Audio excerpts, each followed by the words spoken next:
Hey everybody, I'm Vincent Green and this is the Spider Fan Family Hour. We're back with episode 3 and once again I'm joined by Noel John Toohey. Say hello, Noel. Hi guys, I hated this fucking movie. So Noel, right, since I started you off real nicely, I was kind of like, it was nearly like a reverse compliment sandwich because I gave you the two nice things first and then I gave you the horrible thing to end it with. No, absolutely true. So when I brought you on to start off this trilogy, we knew we were going to end up here some stage. So like we knew the first two movies were solid and we knew the third one was going to be atrocious. And so what was your initial thoughts? Were you happy with the movie or should we keep that to later on and we just kind of work through it? Earlier I was walking down to your house and you were with me and I said to you, that I felt like I broke a vow to myself. We went to see this in the cinema 13 years ago together. And I swore to myself that would be the last time I'd watch this movie. So I said, I've enjoyed this experience tremendously, going through these films with you. But today I felt like I broke a vow. Spider-Man 3 for me was so disappointing when it came out first, that when I bought the DVDs, I'm like a real completionist when it comes to the collections or like series or franchise. So if I start one, I'll try to get them all like. And I had Spider-Man 1 and 2 for a good 6 or 7 years before I even thought about buying part 3 because it was so disappointing. Yeah. But you probably asked the guy who saw it to spit in your mouth as he was doing it. Yeah. You know, it's like, can I buy this? And if you want it, like right there in the mouth, yeah, and I'll swallow it because I'm a dirty bitch. Yeah, it's like I have no shame left right now. Yeah. It's that bad, man. It was a very bitter pill to swallow. Hard to say than I thought. You got it out. So it was a very bitter pill to swallow compared to like our excitement was well and truly up from part 1 and part 2. Like I think we need to delve. I would love to delve into just how much my excitement was up, back in the day. Because when we seen the first like teasers and the first trailers of Spider-Man 3, we were made aware pretty early that Venom was going to be involved. And like when you were a kid, we talked about this earlier. You never thought you'd see Venom in a movie, but you thought if you did, there's no way you could do it wrong. No, you know what I mean. Just the epitome of cool. Yeah, you know what I mean. And something we were talking about earlier a little bit that we said we touch on is like to shoot back to Spider-Man 2 for a second. In Spider-Man 2, they introduced John Jameson, who, if anyone's a fan of the comic books and a fan of the 1990s animated Spider-Man TV series, that he's intrinsically linked with how the symbiote even arrives on Earth. May I? Yeah. Oh yeah. Work away. You jump in. Yeah. So like J. Jonah Jameson's son, it was an astronaut. So he was coming back and crash landed in New York City with an alien specimen. And who better to come and save them in a time of crisis in New York City than Spider-Man? So when Spider-Man integrates with the alien artifact that had been brought back, there was an organic nature to it. There was a reason why Spider-Man got there before a cop got there, before an ambulance crew, before one of the pilots, astronauts, got there. And then it attached to him, and then it all unfolded. And I know we suspend our disbelief. But I'm sorry, but hanging out in a park and just having a meteor kind of shoot down from space and attached to, of all places in the world, your scooter, and you just happen to be the most powerful human being in the entire world. It was just so insultingly bad for such a great character that I cannot agree with anymore. That they introduced the character that in the comic books brings back the specimen and then just completely failed to use it. It's the first major fuck up. Like where you want to like a film, but at the same time there's unforgivable aspects. That was the first unforgivable. So you think like to me it made no sense when you introduced John Jameson in Spider-Man 2 to like obviously they had him earmarked at some stage, I assume. Like why else have him in the series if he was not to be the character that was the way or like the entry point for Venom into the storyline. Like when you look at John Jameson, like there's no real there's not really much else special about the character like in his mythos than the fact that he was the astronaut that was the cause for Venom coming to Earth in the first place. So to introduce him and then not use him at all, he's not even in part 3, like, you know what I mean? Not even at all. And like, obviously, like, we're going to talk about the reason Venom was probably introduced so poorly is because Sam Raimi didn't want him in the movie at all in the first place. And the producers shoehorned him in. And so, like, do you think that the reason Sam Raimi just kind of like went a bit laissez-faire, where he was just like, let's throw him in here, let's throw him in here, like, and he was an afterthought, like, you know. If you're going to ask me, and I'm basing this, and I would like to say to anyone listening that I'm basing this on absolutely nothing. I'm just going to say what I think is that they probably had the layout of a script, and he kind of goes, now I have to slam Venom into it, and he's going, right. Well, I suppose when they're here in the park, they're looking at shooting stars, and I can introduce him here, and I guess I could, you know, the symbiote can hear. I can change his attitude without changing the layout. I had too much, and then at the end I'll have to change a lot, and that's what I'll do.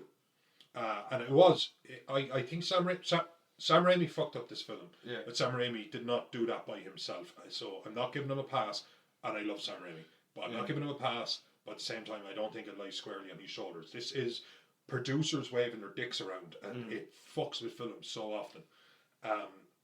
But yeah, I just think he panicked. You have to understand is you've introduced Sandman. You had to do something with James Franco. You had to. At the end of the first film, his dad was killed. At the end of the second film, he discovers that his dad was the Goblin and all the technology. Yeah. And then, the third film, he's falling out with Peter. He knows he's Spider-Man. It has to come to something. So they had to do something with him.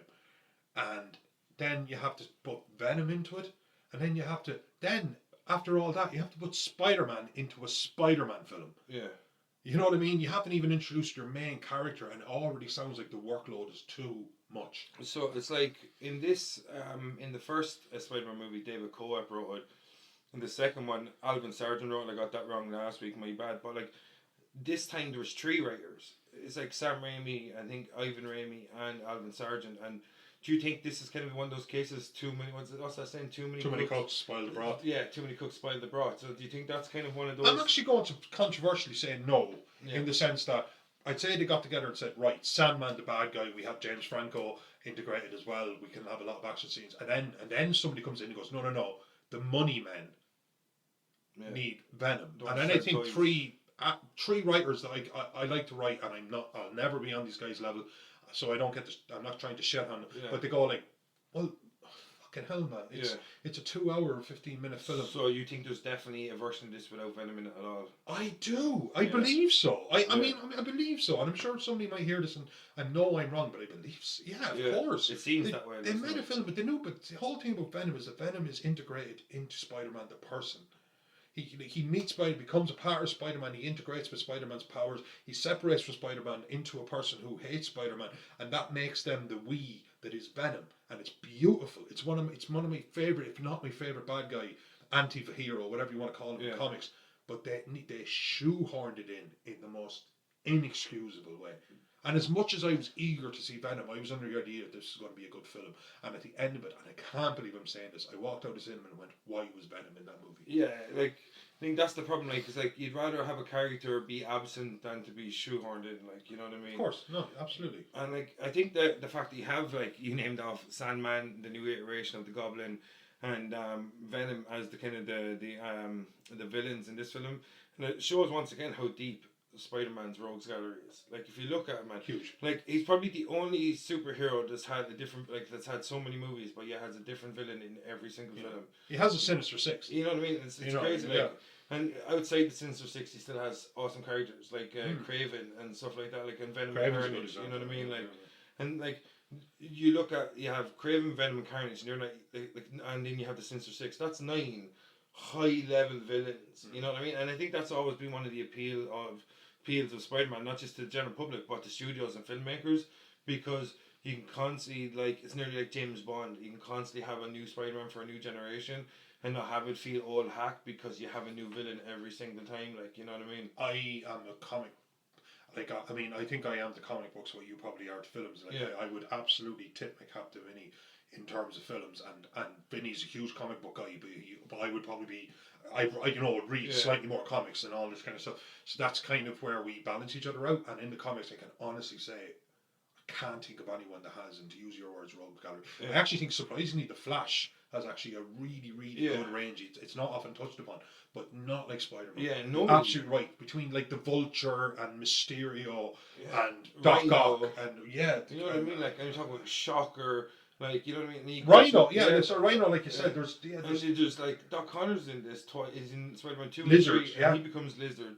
You know what I mean? Like, one thing you have to say about like the world of Spider-Man lives in, it's like filled with peril and danger all the time, but it's also filled like with so many interesting characters and characters that can punch. Yeah. We were talking about Wonder Woman 1984. It wasn't the best film. I didn't dislike it as much as you, but they gave her a bad guy. Terrible people. They integrated a bad guy that could fight her on her level. Yeah. And that's what Superman in 2006, we touched upon it in the last podcast, was missing. Superman doesn't have enough bad guys that he can just punch in the face and that person can get back up and punch him in the face. Yeah. But Spider-Man has so many guys he can punch in the face and get punched in the face by. He's integrated with his power set that they can fight through the city. They've never done it better than Spider-Man. The problem with creating godlike characters is that you have to create devils. Exactly. You know what I mean? Like, you need someone to be on a par with them. So when you create one deity, the story is not interesting until you create 2, 3, 4, 5 deities. You know what I mean? And that's the problem when you have god level superheroes, is because of that sense of danger is not there, and that's why you have to introduce something like Kryptonite for Superman, because you need to create a sense of peril, and like, there's very few superheroes that have a sense of peril. Like, he only lives in New York. But Spider-Man can always have a sense of peril, because even like his power he's set, invincible. Like. Yeah, he's not invincible, and his power set, the sense of peril could sometimes come from the people he's trying to save. Yeah, exactly. Yeah. So it's a falling steel beam, and Spider-Man could catch that from 100 feet above, catch it, hurt himself a little bit, but be okay. The person on the ground, couldn't, and he has to save them, and that's. But you don't catch steel girders. Yeah, not ever since I hurt my leg. It's kind of shitty of you to bring that up. This guy doesn't catch steel girders, people. Okay, I hurt my leg a couple of years ago, and he keeps reminding me about my leg again. Yeah, about my steel girder days. So like. We're kind of talking a bit broad.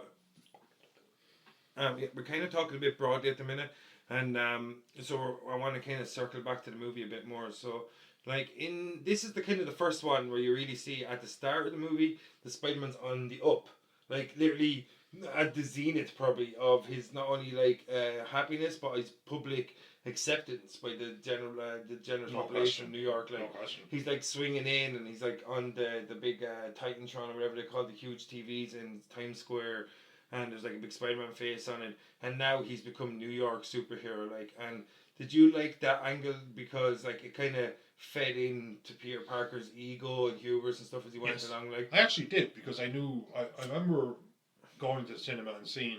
It was like, hi, I'm Peter Parker, and also Spider-Man, and he narrates himself a little bit. And again, these Jumbotrons, or whatever you call them, had like Jumbotron. NY, Heart, Spidey.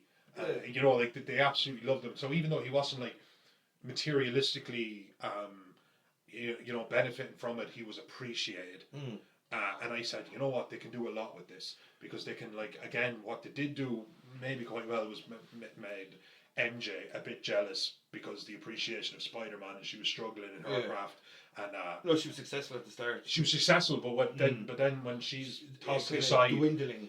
It's as Zenith, to use your word, Zenith, when he's reaching that kind of peak of his.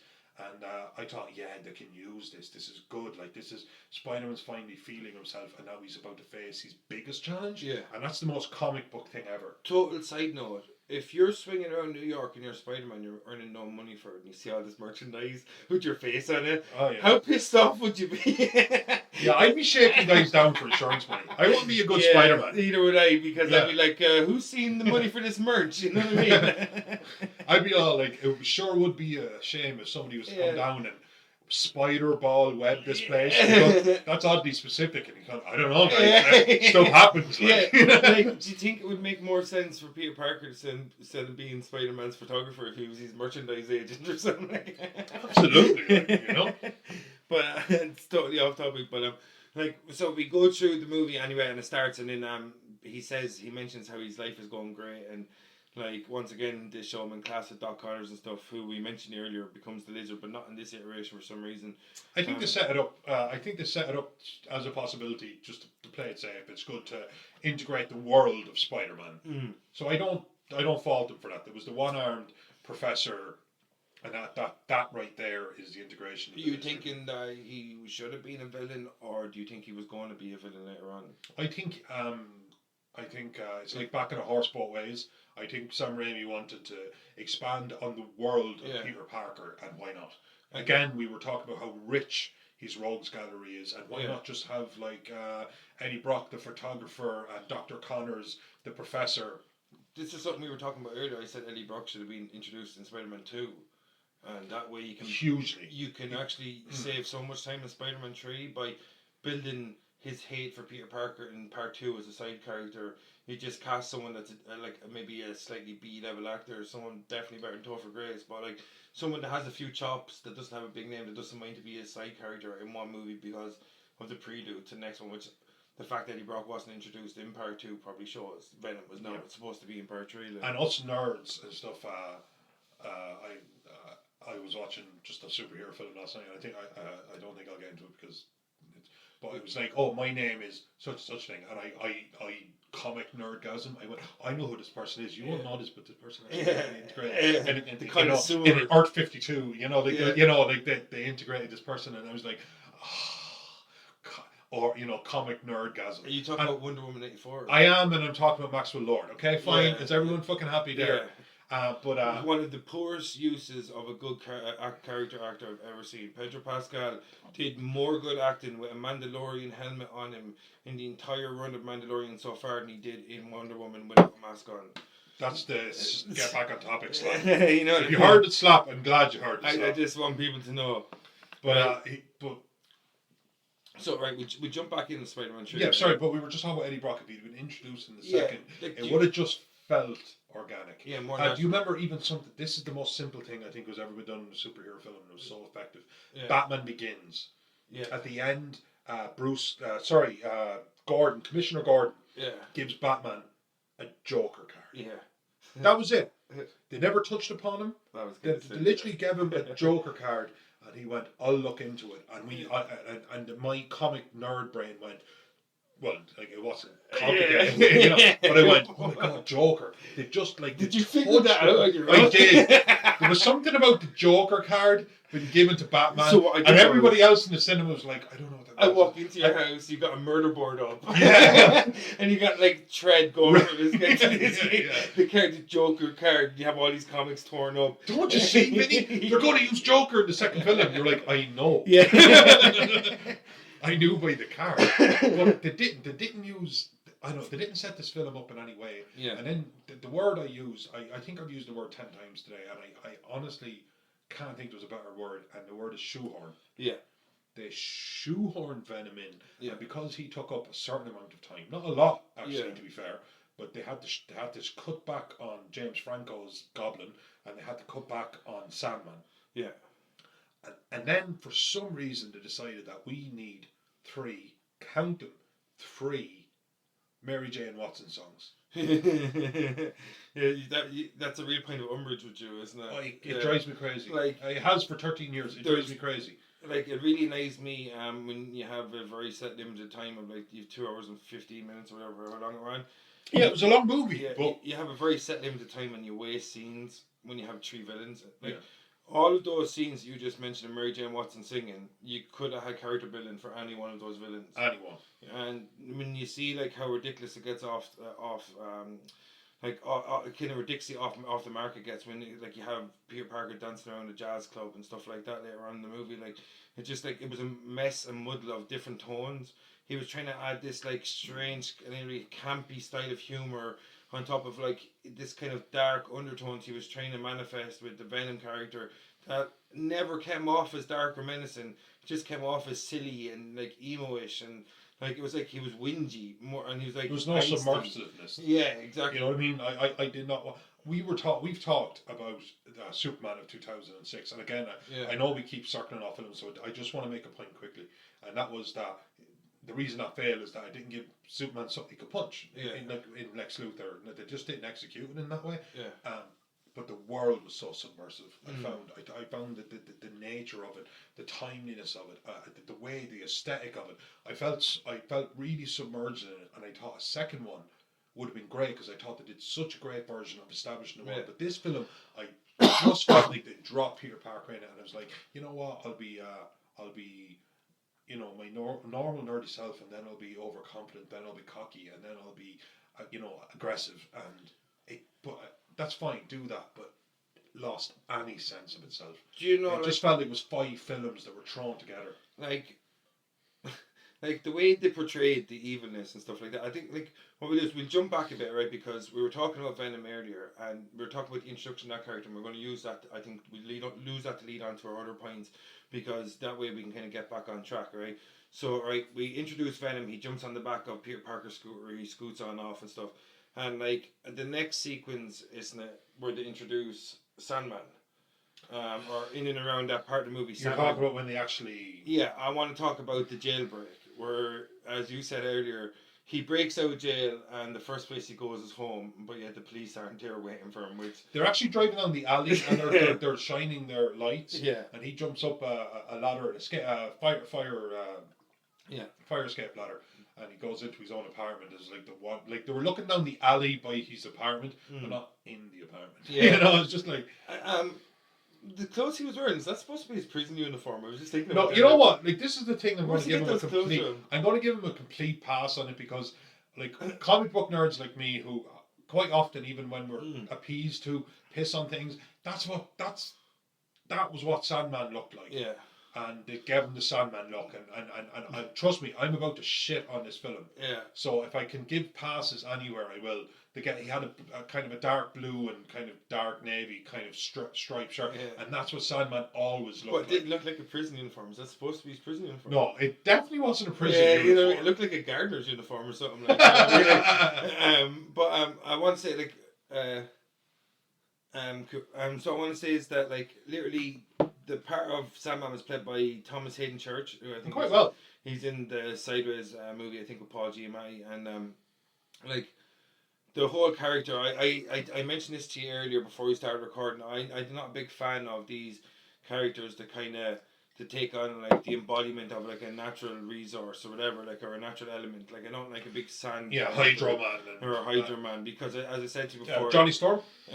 No, I don't mind that. Like, because he's still a human. He's still human shape. Like, but I don't like it when you have these oversized fists. Like, I really thought a big turn off of the Green Lantern movie. And I know it's stayed pretty true to the source material, but it was shit. Yeah, it was terrible. Like, and you have these big cartoonish fists. Like, and like I don't like.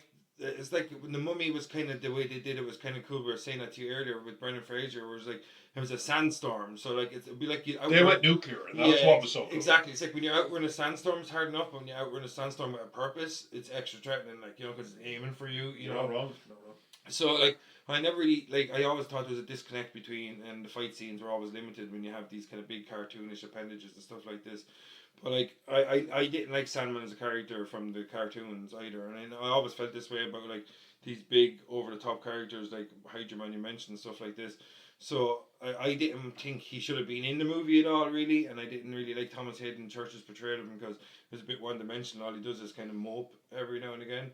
He's just like, oh, darkened alleyway, what are you doing here? I was just moping. You know what I mean? Like, it's like I was just brooding. Yeah. Like, and like I think when you have these kind of cartoonish characters and there is that disconnect, I just think it takes you out of the action sequences a bit, like, because what we mentioned from Spider-Man 1 and Spider-Man 2 was how the villains paired up with Spider-Man in the power set department.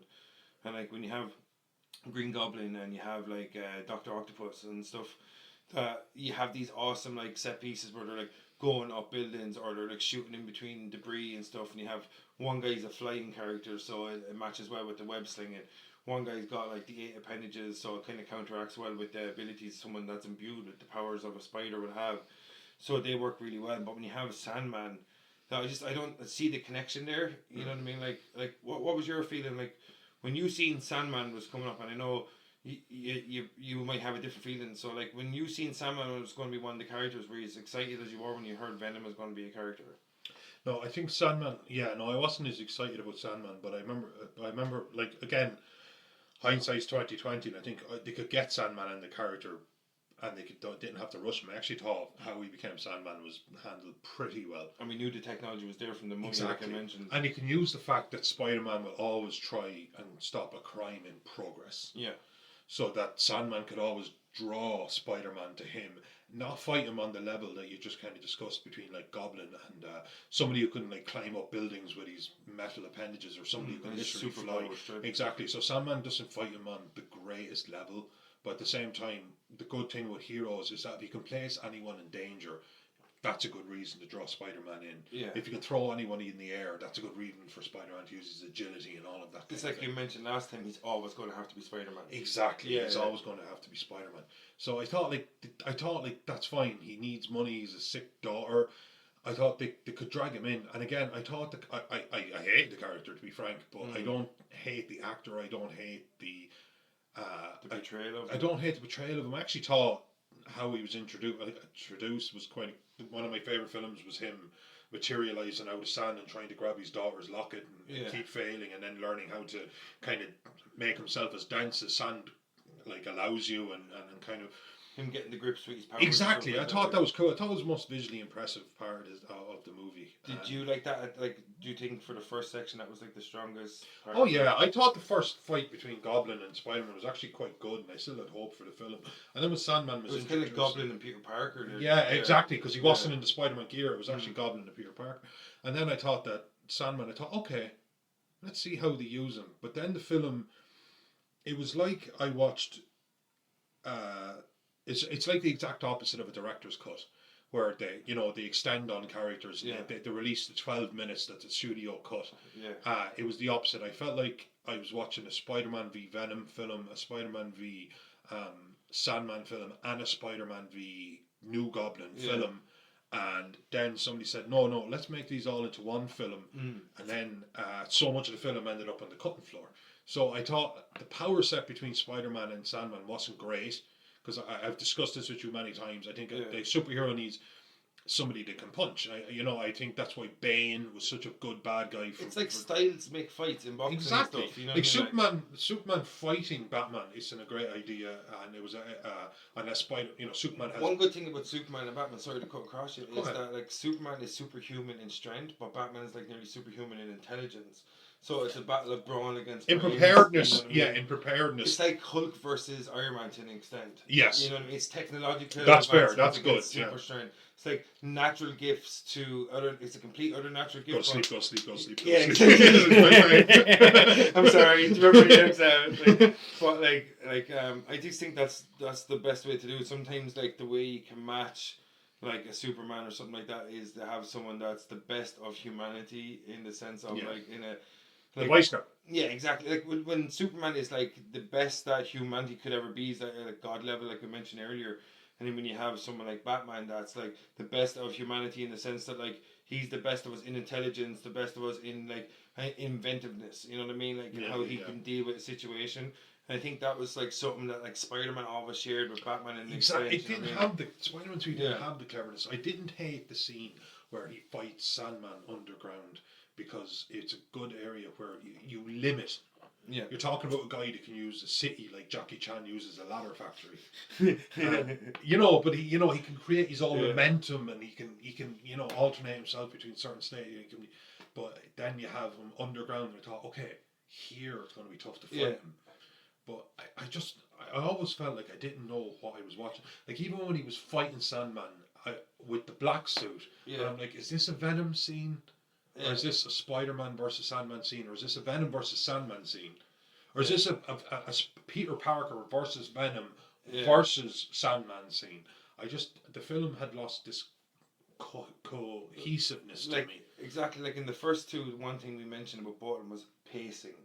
The pacing was immaculate in both movies. Both of them had their flaws, true, and both of them aged slightly worse, in my opinion, than I thought it would, true. But their pacing was brilliant. They got on with the story. They got on with the story. You know what I mean? It's because they had to. They kept introducing new elements, and there wasn't time to really focus each on element was important to the story. Yes. Yeah, and it deserved more. Exactly. You know what I mean? Like, and each time in Spider-Man 3, it was like every time he introduced something, it was hurried along because it's so much to introduce. You know what I mean? Like, he had to introduce Harry's new relationship with Peter now that he knows he's Spider-Man. And then you had to introduce this new character, Sandman. You had to introduce Eddie Brock, and you had to build his relationship and his antagonistic attitude towards Peter as the story develops. And you have all these different elements. You have to show Peter is now settled with Mary Jane. You have to show that she is feeling like, not jealous, but insecure in how Peter views her now. Maybe he's like kind of getting fed up of her because of the love he's getting from the population of New York, and now that Bryce Dallas Howard comes into it as Gwen Stacy. And like, you know what I mean, he's getting all this attention, like, you know what I mean, he's not just getting attention as Spider-Man, but he's also getting attention as Peter Parker, because the confidence he's exuding from his success as Spider-Man is starting to breed into his personal life, and that's why he's doing better at school, and he's doing better at the Daily Bugle and stuff. So like, does not all sound like really good storytelling? The way you worded it. Yeah. And you're not wrong in anything you said. Like you haven't gone off the reservation as in like gone, what film is he talking about? You're right. That's literally all in there. Yeah, exactly. Yeah. But it wasn't in there as one kind of flow. Yeah. You were talking about something he gets as he's building incompetence and stuff, but then Venom hits his scooter from space, and then he kisses Bryce. They had all these elements, but the way they introduced the elements was so awesome. Yeah, you just felt like you were finally getting some cohesiveness in the film, and then something would interject so blatantly that you would just lose that, and it's like you lose that momentum. And it's one thing, like for example, it's most sacrosanct not to do it in a war film. Yeah, you need to stay in the depths of it, and you need to consistently go there and branch out to touch on characters. And Spider-Man was the furthest thing from like Platoon or Saving Private Ryan or a great war film. And I get it was a superhero, but it was the furthest thing from that where the storytelling, like forget the fanciness of it, the storytelling needs to be absolutely needs to be there at the absolute centre of it. Yeah. And it failed so unforgivably and you know, in that like, regard. The failures that you mentioned, like, is like one of the failures I thought, like, Kevin, because Sam Raimi felt that he needed Spider-Man to have some sort of emotional relationship with every villain. Like in part 1, Green Goblin, father figure. Part 2, Dr. Ock, father figure. Part 3, he had the antagonistic relationship between Eddie Brock, unbeknownst to him. Symbiote from space, father figure. But you know what I mean? But like, when you look at how he introduced Sandman, and then he starts to retroactively use him as the killer for Uncle Ben, because he needs to have that emotional tie. Exactly. Like, there's another character that was shoehorned, but like, that's still lazy storytelling, because the rumors are true. Sam Raimi always intended to have Sandman in this movie. They're not touch. Have him in it and Raimi touch upon it. Wrote this movie, like touch upon it. You know what I mean? Like, but like, he retroactively, like, I think that Sam Raimi got caught in this spiral that like to harken back to what you said again, Spider-Man is going to have to be Spider-Man no matter fucking what, like, so he just need to have all these emotional attachments to his villains, because if he sees you doing wrong, he's the epitome of good, he's going to counteract you no matter what, right?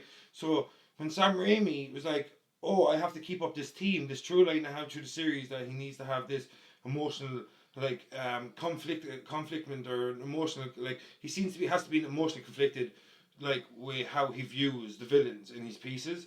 So he needed to have this thing where he was personally involved in some earlier aspect of Peter Parker / Spider-Man's life. Like, so he was never chasing down a Ted Bundy. You know what I mean? Like, he was never chasing down somebody who was so irredeemable that there was literally just catching, stopping, and that being that. Yeah, like that you would never ever have to reflect upon it. So at least in that was aspect. necessary? I like, there is something like.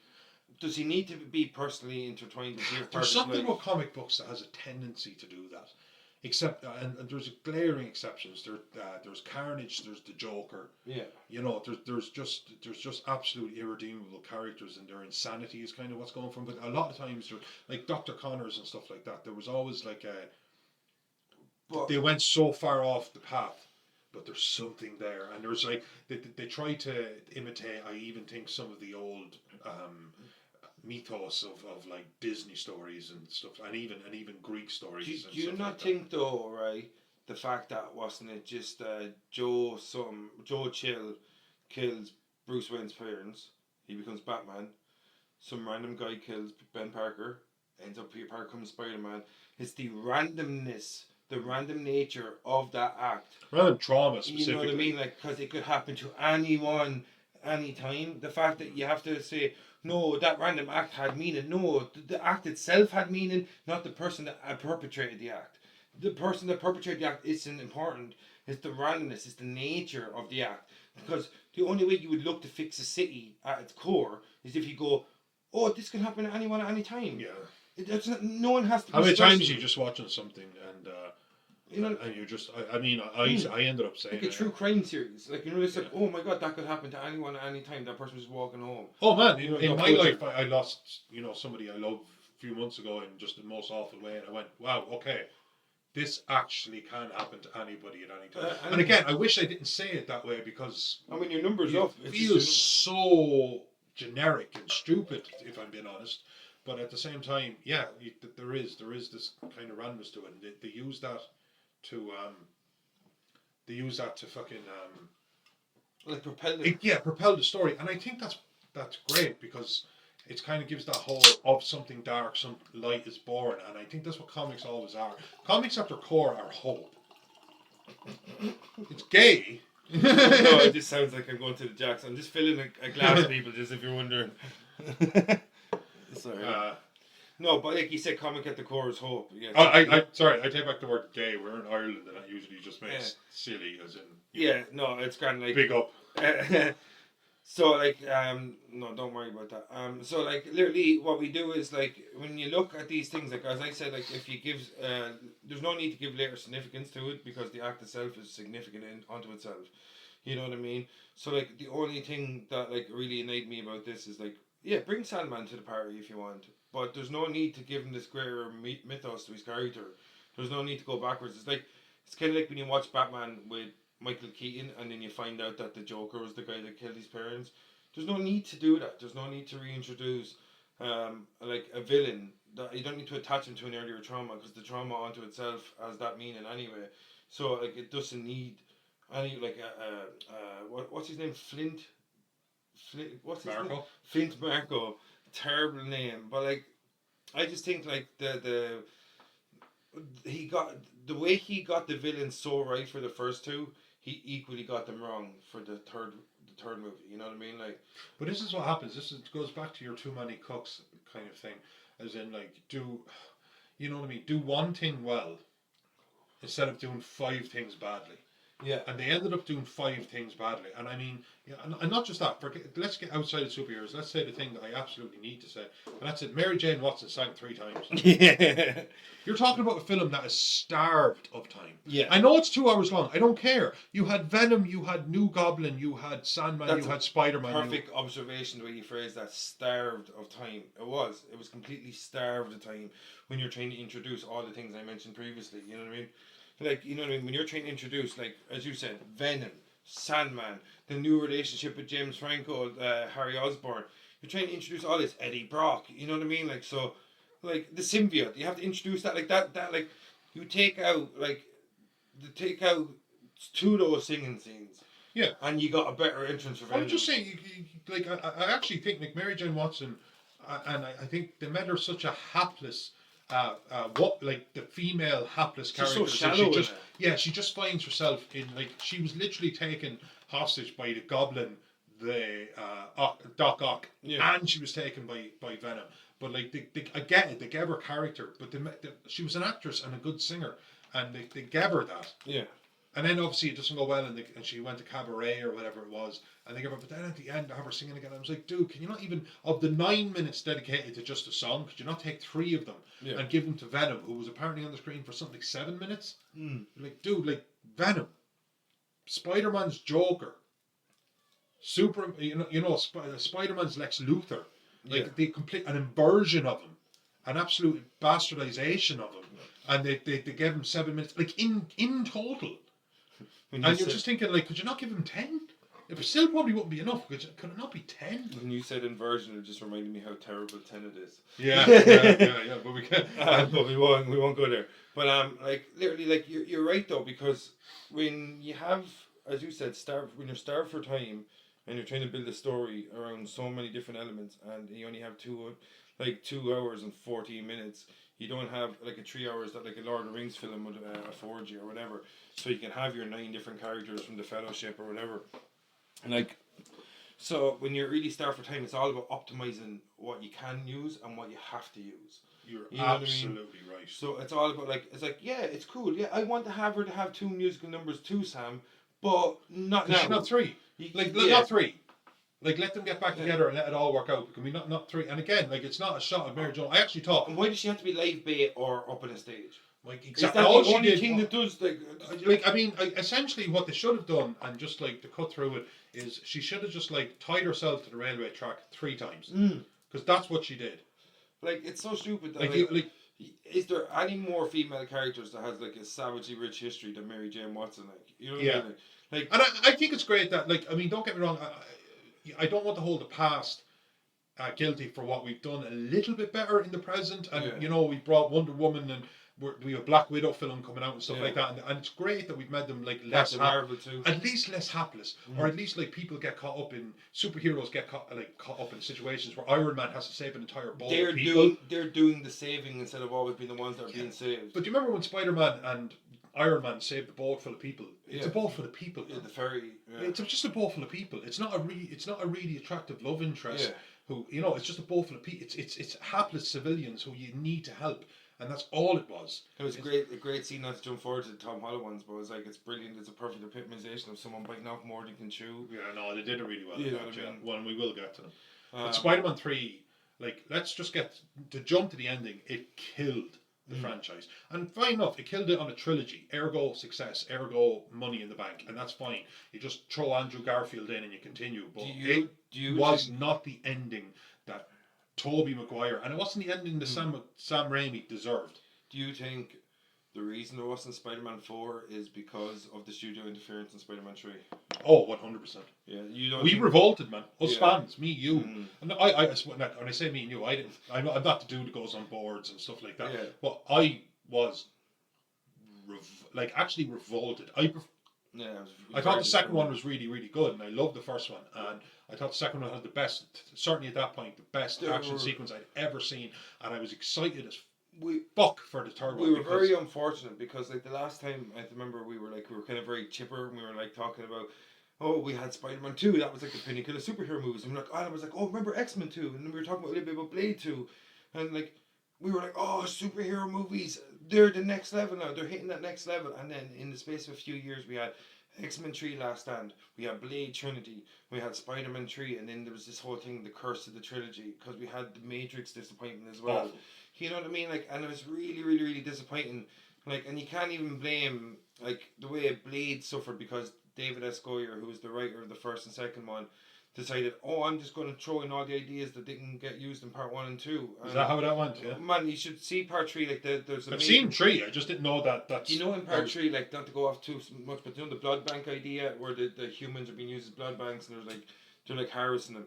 Well, there's a cut scene from Blade 1 or Blade 2, and that literally is the scene. Like, so, like, it's like, and you can't say Blade movies are backwards. You know what I mean? Like, yeah, like, as well, like, we should definitely talk about them. But like, if you look at the way, like, the storytelling is, like, when you have, like, I think Sam Raimi got too involved. And when you look at part 1, David Coep wrote it, was, you leave it to the screenplay or screenwriter sometimes. And part 2, Alvin Sargent wrote, and he came back as a co-writer for part 3. And you had Sam Raimi and Ivan Raimi, and I just think Sam Raimi, the first time, told the story that needed to be told, and the second time he did the same thing, and the third time he tried to tell the story he wanted to be told. And I think because of his overindulgence, like self-indulgence, that, like, the reason he got Sandman in, who did, like, fair enough, the studio doesn't agree with it, and they wanted Venom.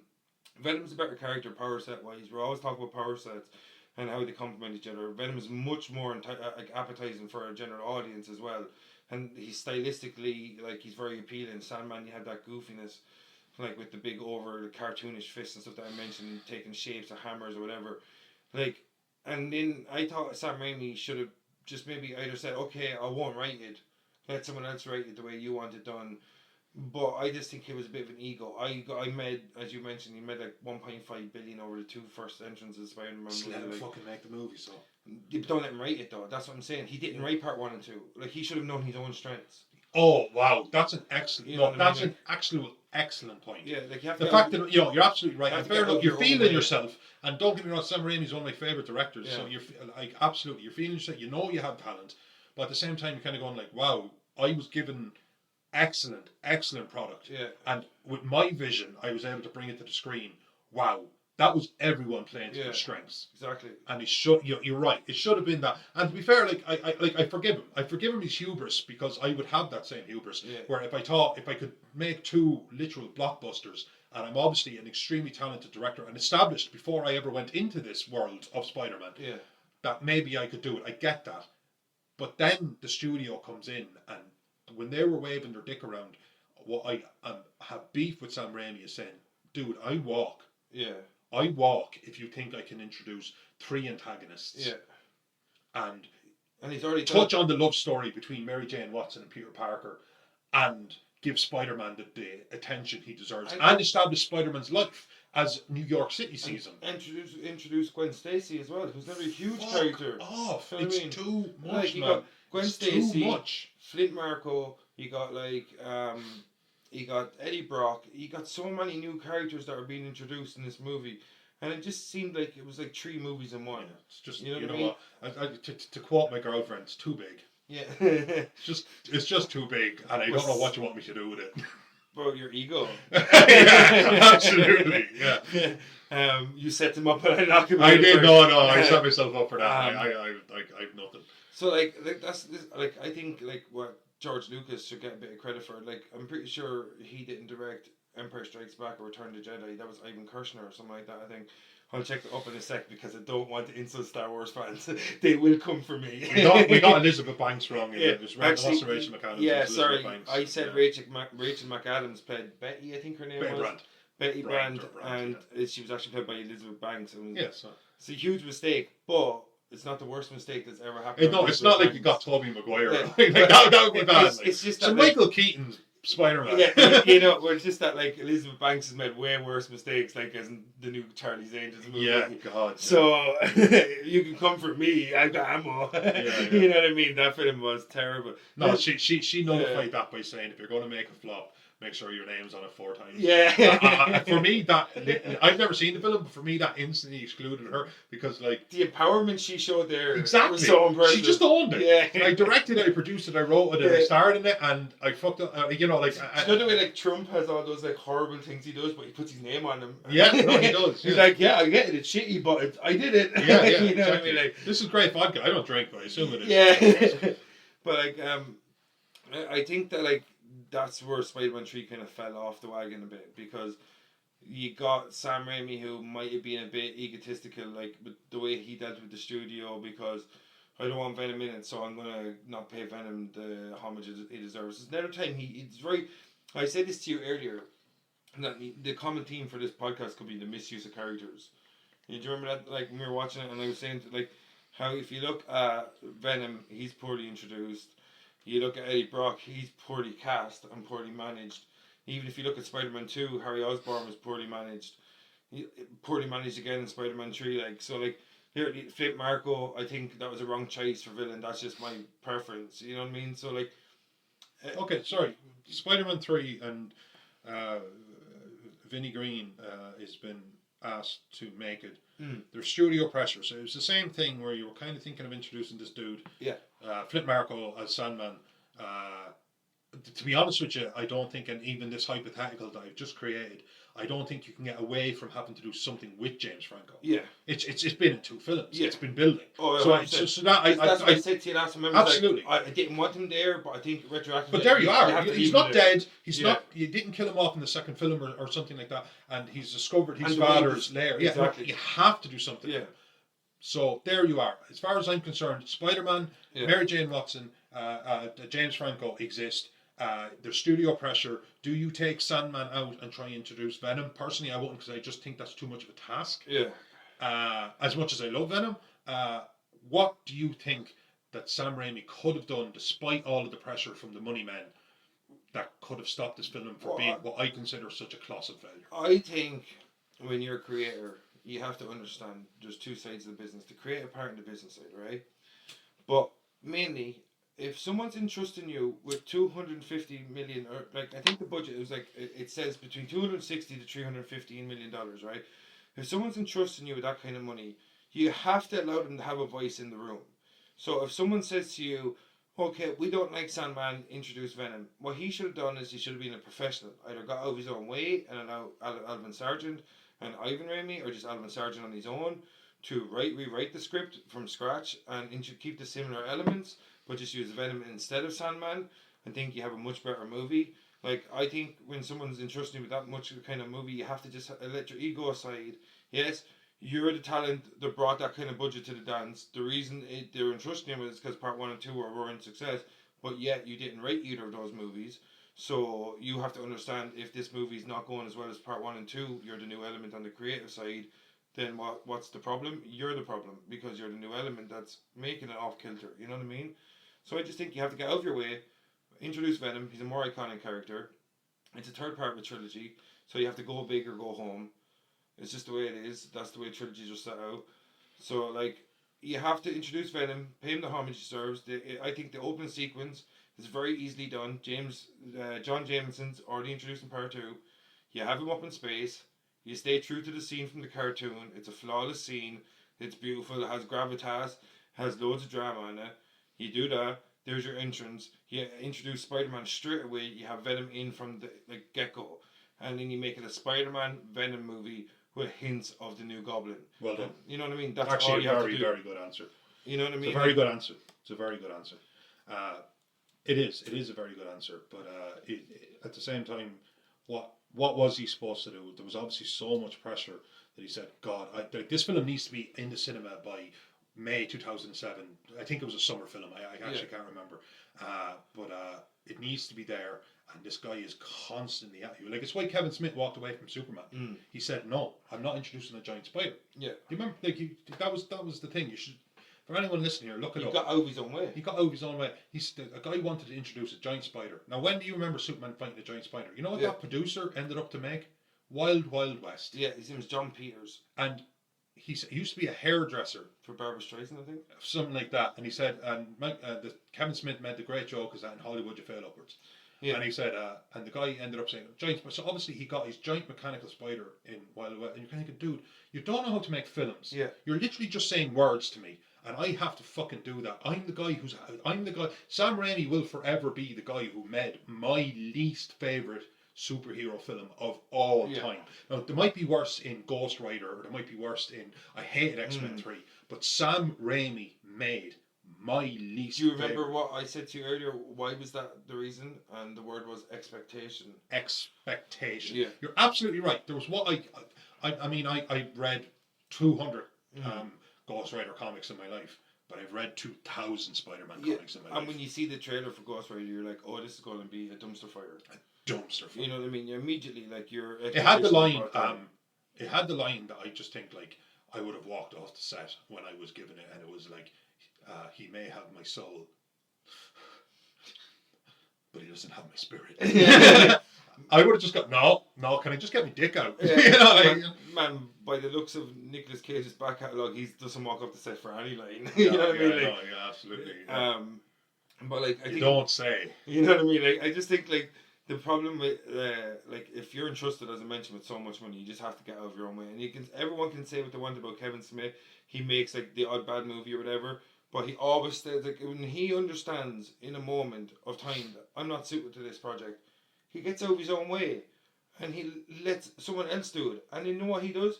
He finds a project that his strengths do suit. And he probably walked away from a $10 million in his pocket project. Oh, yeah.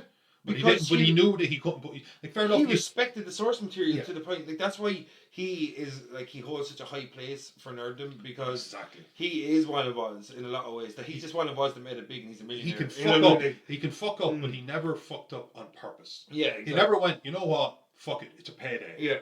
He never went, fuck it, it's a payday. And that's where actors get a pass from me, because I was watching that film going, I hate everyone. And Topher Grace was the worst aspect of this film, because he played Foreman. From the 70s show. There was even a scene where he was like, and you took my girl, so I'm going to take your girl. And I said to you, it reminds me of the dynamics he had with his sister in the 70s show. And it was just like, I spite you, and you spite me, and like, I'm going to tell my parents and this, but then you're going to rat me out for doing this. And I was just like, dude, it was juvenile shit, and you're about to kill a girl over. Do you think, like, Topher Grace has this problem where he's so intrinsically linked with Eric Foreman? I think I'm happy for Topher Grace that he played Black Klansman, where he played the actual, I can't think of the guy's name, but he was a real life, he's still going around. He's a real life dragon. He was a real life dragon of the KKK. David Duke, thank you. And then he's like, because he was telling a great story in The View about he just had a new baby. And he was walking around the house, and there was a very N-word heavy scene. So he's walking around the house, and he's just What word? He's walking around and he's just trying to get it right. He has to say, such and such thing and N-word. And he's just, but again, it's a script, so he's walking around and he's saying the word, and his wife comes in and goes, "Dude," like I'm putting our baby to bed. Could you please stop saying the N-word? And he knew it, but he said no. But like at the same time, he wanted to do the character justice, so he did it. And then and at that point, I realized he's an actor. Yeah. And he's only working with what he was given. And probably if he tried to deviate so much from Foreman, then he was probably told, "No, I like the sarcasm, I like the comedy, I like the kind of like integration of your smarminess and kind of your overconfidence." Yeah. And so he said, "Right, like that's what my contract, that's what I've been told to do." And sometimes even a good actor is just locked in. Yeah. Robert De Niro has made bollocks. Yeah. Al Pacino has made absolute utter shit in the span of their career. They'll always be Scarface. They'll always be in Goodfellas. They'll always be the best actors of their generation. But it's still, I think anyone who got locked in this film, and I think from the Sam Raimi writer director to Flint Marko to everyone, I think they all kind of got fucked inside of a project that couldn't possibly work. Yeah. Okay, I think we've been dallying around. So if I might take the lead, I'd like to talk about the final scene, the showdown. Are we going to jump that far already? Well, where were we? Like, I'm just like, I think we're just picking apart. Remember, like I was saying to you about the misuse of characters, and we're just kind of picking apart each character one by one, because I think like it's such a character-heavy movie, and there's so many things wrong with it. Like the way we went through part 1 and 2, we spoke about all these good aspects and all the important aspects of this movie, of those movies, and like the way I was looking at part 3 is just like there's so much wrong with it.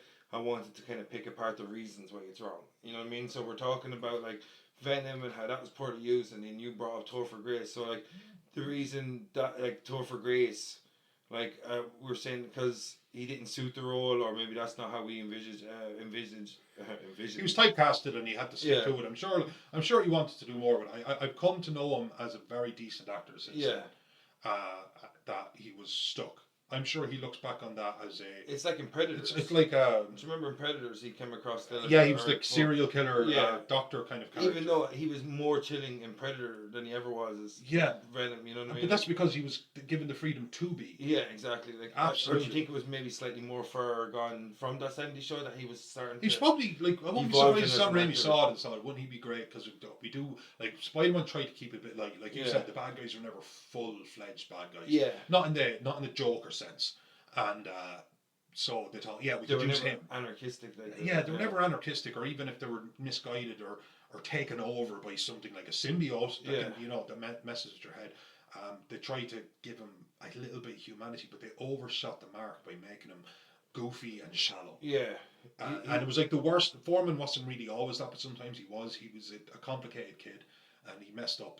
But he hadn't. Sometimes he literally had like over the span of his career in that show, he had about 50 hours to completely flesh himself out. Yeah. So he was the good, the bad, and the ugly. You can't have that in a film. And he wasn't warts and all. He was just warts. The problem with like being on a sitcom for a long period of time is that the character becomes the person becomes the character. You're not wrong. You know what I mean? Like even if it's not true in the eyes of the public, that becomes true. You know what I mean? Like it's very hard to look at like what's the guy's name that plays Sheldon? You know what I mean? Like, what's his name? Jim Parsons. And Macaulay Culkin was offered a job. You know what I mean? Like, it's very hard to look past these iconic characters. Like, even if you look at Robert Downey Jr. now, he's having a hard time. He was an iconic actor that came back and he played Iron Man.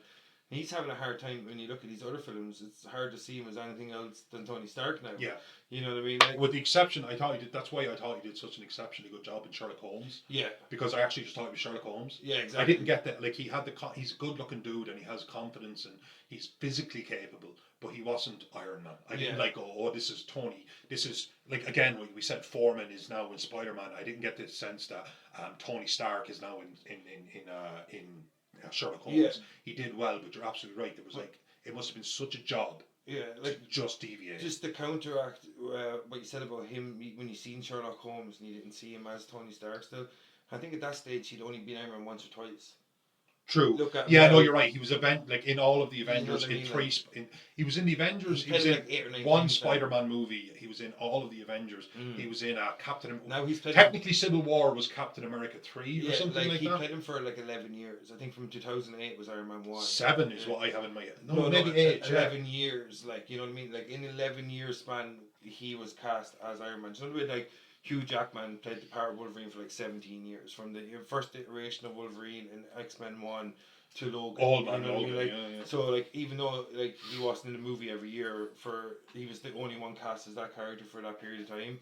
So, like, when you look at, like, is that a major problem with, like, when a sitcom actor comes from the small screen to the big screen, that you kind of just see, like, it's hard to see the character. It's hard to see. It You know takes. what I That's mean? why character actors are so great when they're executed well. You can never ever. Daniel Day-Lewis can never look back on his career and say, "Oh, he was the last Mohican," or he was that he was any kind of one thing.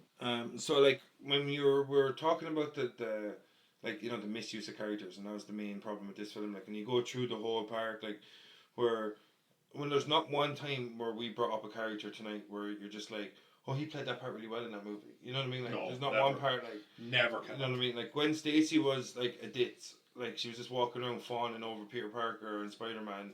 And, like, Mary Jane was just, like, being envious and bitter, and, like, they didn't do anything with her. When you look at Harry Osborn, they did nothing with that character. Who, You know who what I mean? got a fair shake?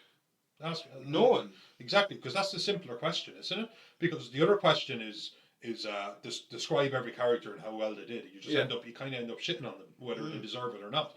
And then the question becomes who got a fair shake, and you go, no one, nobody. Yeah, like, the problem with, like, when, like, you know, when you say, like, it's like, oh, there's so many characters, but, like, you don't really mind when you look at, like, a movie like Endgame, and there's 12 different characters, but every one of them is dealt with, and they're like, it's very clever. Like, instead of having a silly extra, they're like, okay, we're just going to cast someone that's like, in that moment we have a use for Winter Soldier, or Bucky Barnes. Like, when in this moment we're going to have a use for Falcon. Excellent. You know what I mean? And they always do that. It's like, they always go, okay, you might be small. This minute might be small, but it's going to be pivotal. I couldn't have said it to you. You know I said when we were watching we watched the film Spider-Man 3 just literally minutes before we started this, and that was that you can say what you want about the Marvel Universe. When you got to Endgame, like, you didn't love Doctor Strange, you loved Guardians of the Galaxy. Yeah. Everyone felt established. Like, when that battle breaks out, you kind of went, I know Everyone. and even if you're just like, I know all their journeys. I know all their journeys. Yeah.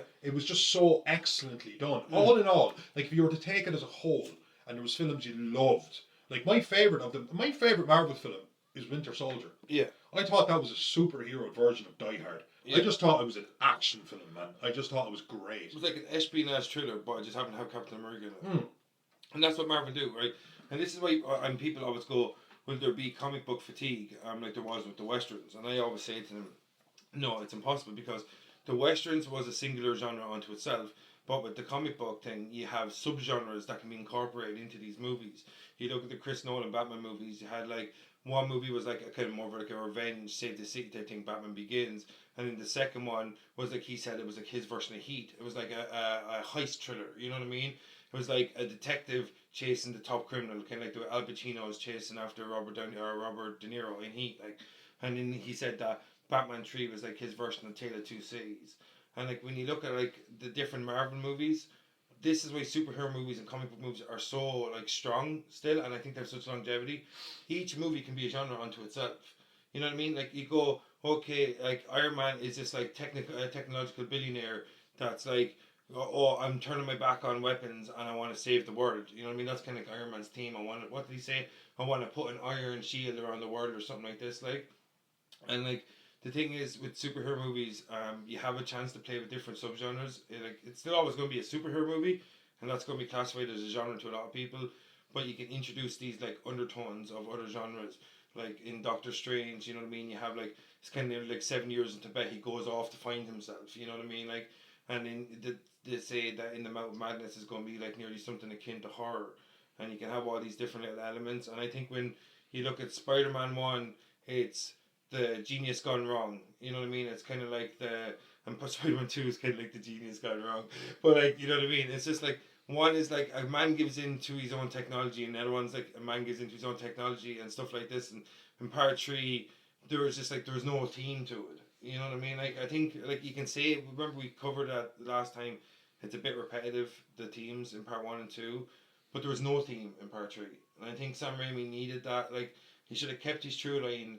And I think the major concern like with that movie is that there was no theme, and I think that's why it's so muddled.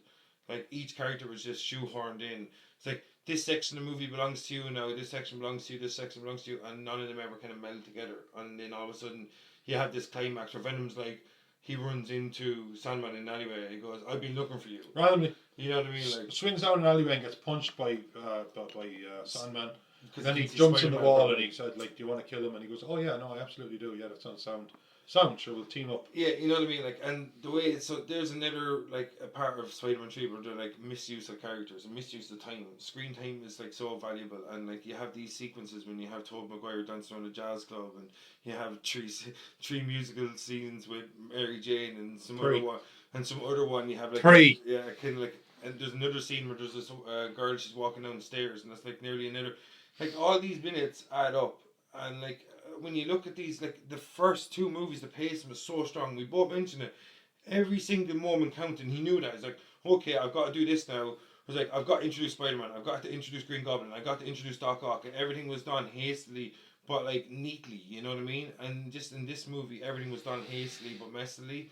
So that's why the film kind of fell apart, because none of the elements came together. You know what I mean? Like, and like because of that, you have that's what's supposed to be your lead into your big climax, where the two villains that are going to team up against Spider-Man just run into each other in an alleyway. And you know what I mean? That's again shows how weak the script is overall when you look at the movie, like, you know what I mean? Because when you have these weak links that are you're trying to chain these huge events together, and you're chaining them together with really, really, really weak links, like, you know what I mean? And that's when the story falls apart, because there's no cohesiveness between the characters or the story. You know what I mean? Like, so when you look at how, do you think that was indicative? Like the way Venom and Sandman team up, do you think that's kind of like a small scene, but it's indicative of the overall lack of cohesion in the story? It was just like, okay, right. So we've butchered the script up to this point.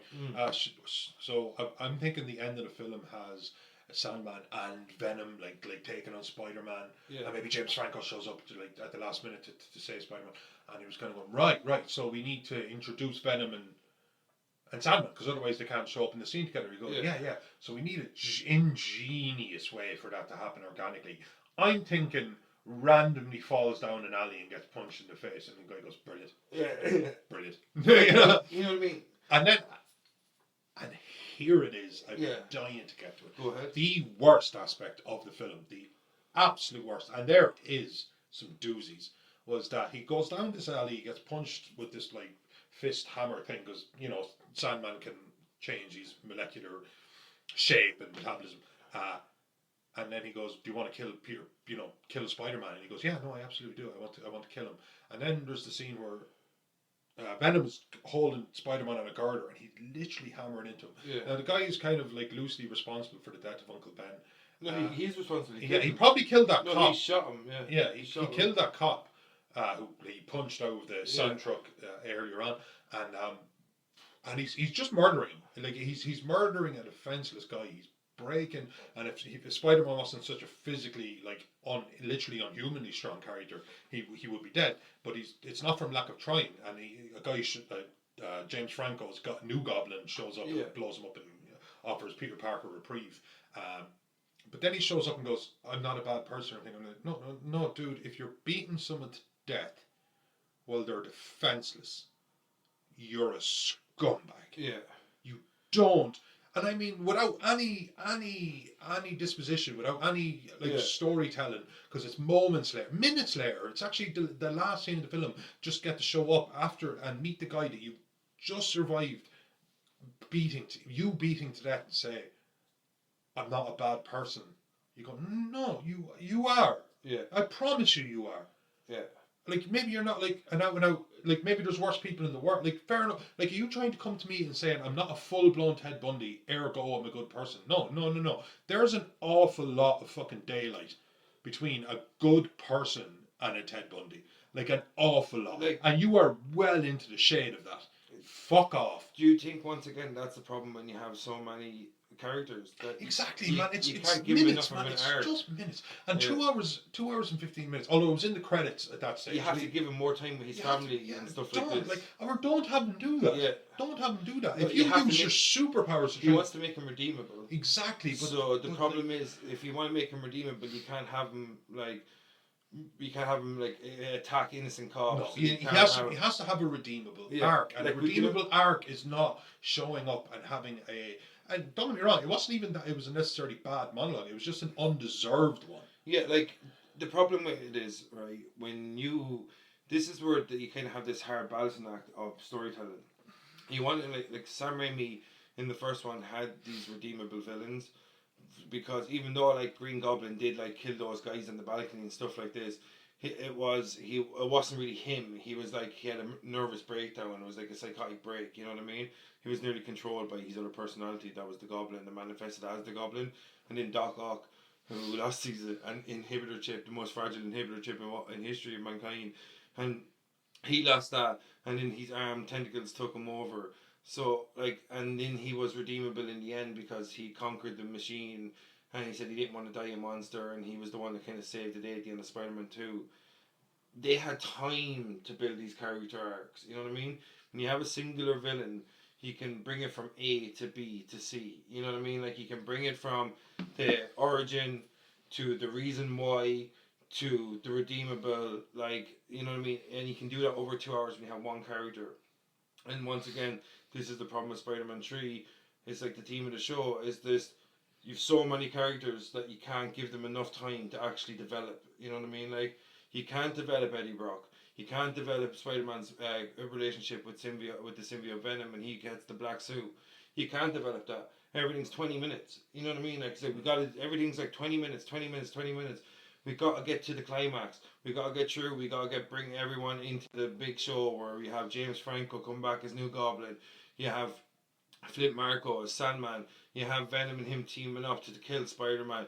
And you have this like ridiculous like mixture of tones, and everything's just thrown together, and you have like this news reporter that's commentating the events, and then you have like you have like news they're flashing to the news channels and stuff like this. And the problem with this is like, once again, he's trying to have all these different elements, and when you have so many things that you have to cover, nothing gets the time it deserves. You know what I mean? Like, and this is where like Spider-Man 3 just falls to the wayside, is because you're rushing everything. You have to like 20 minutes here, we're going to introduce this, and then we have to move on. You know what I mean? 20 minutes here, we're going to introduce this new character, but then we have to move on, and then constantly like everything's building towards this crescendo that has no payoff. You know what I mean? Like in the in the modern world we live in, they're able to, like, for example, so many amazing things in something like a Netflix series, where like, you know, like special effects, we seen a great Daredevil and Jessica Jones and all this kind of stuff, and Spider-Man 3 could have been a literal, like, forget Spider-Man 3, let's just say Spider-Man in a Netflix series, like just say 10 episodes, 59 minutes each, or 45 minutes each. You could have done it beautifully. Yeah. But the fact of the matter is, and as much as 2 hours is a long film, even by today's standards, a little bit over 2 hours. 2 hours 15 got us well into the credits. So let's say 2:10, something like that. It can't be, like, it's not that it was done badly. Well, it was done badly, but it's not that anybody else could have done it. It's too much. Yeah. Especially if Sandman doesn't, like, Peter Parker gets to start the film with powers, and nobody gets to be mad about that. My God, it's the third film of the trilogy. He has his powers. He's established in the city. He's Spider-Man. Sandman doesn't get to start the film as Sandman, and even like James Franco didn't get to start the film. Although, to be fair, they got through that fairly quick, and it made some sense. But like, and then you have to have Venom, and then you have to go like, oh my God, it's what, 3 origin stories? Yeah. Like, do you remember how long? Like, if you go back to Venom 2003, Ang Lee's Hulk. Yeah, there you go. Was I think it was famously 40 something minutes, and then you saw the Hulk. Yeah. And people got pissy about that, and it was a very piss poor film. But at the same time, it's going, because your life gets turned upside down, and you don't get to figure it out or blast out into the world straight away. It's like your body needs to change, your mindset needs to change, you don't understand what's happening, all of that.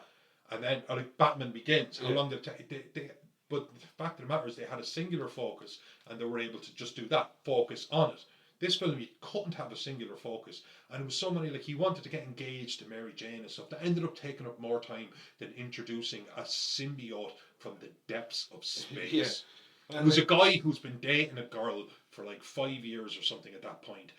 Asking her to marry him took up more time than introducing an unseen, unknown entity from the depths of space. And if you don't understand that is badly handled time, then I can't help you. And it's so disappointing. And again, Sam Raimi doesn't get like a 10 out of 10 for failure from me, because I know the pressure from the studios is massive.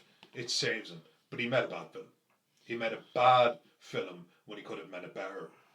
And it's like so bad that it's the worst superhero film I've ever seen. Again, expectations comes in. If you, I don't know, if somebody comes up to me and says, tell me it was a worse film than Ghost Rider or something, I don't know, dude, I just didn't care as much. Expectations. It's a fair point.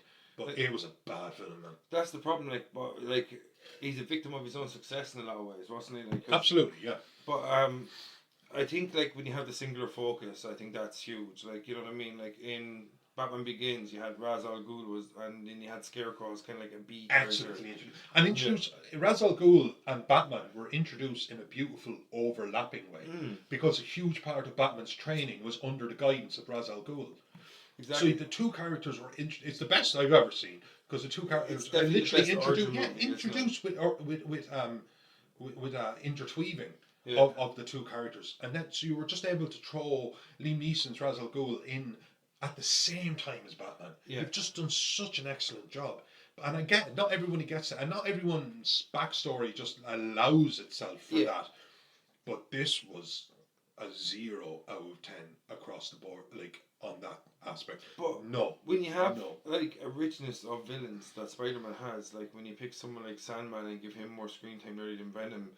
7 minutes. That's my understanding. I read it somewhere. It was 7 minutes. To waste a character like Venom the way they did was just like disgraceful, and it was just such lazy storytelling, and like it kind of like it's the reason that movie it kind of killed the franchise. Like there should have been a Spider-Man 4. Like with the way Spider-Man 1 and 2 is going, you're like there's going to be Spider-Man movies every couple of years.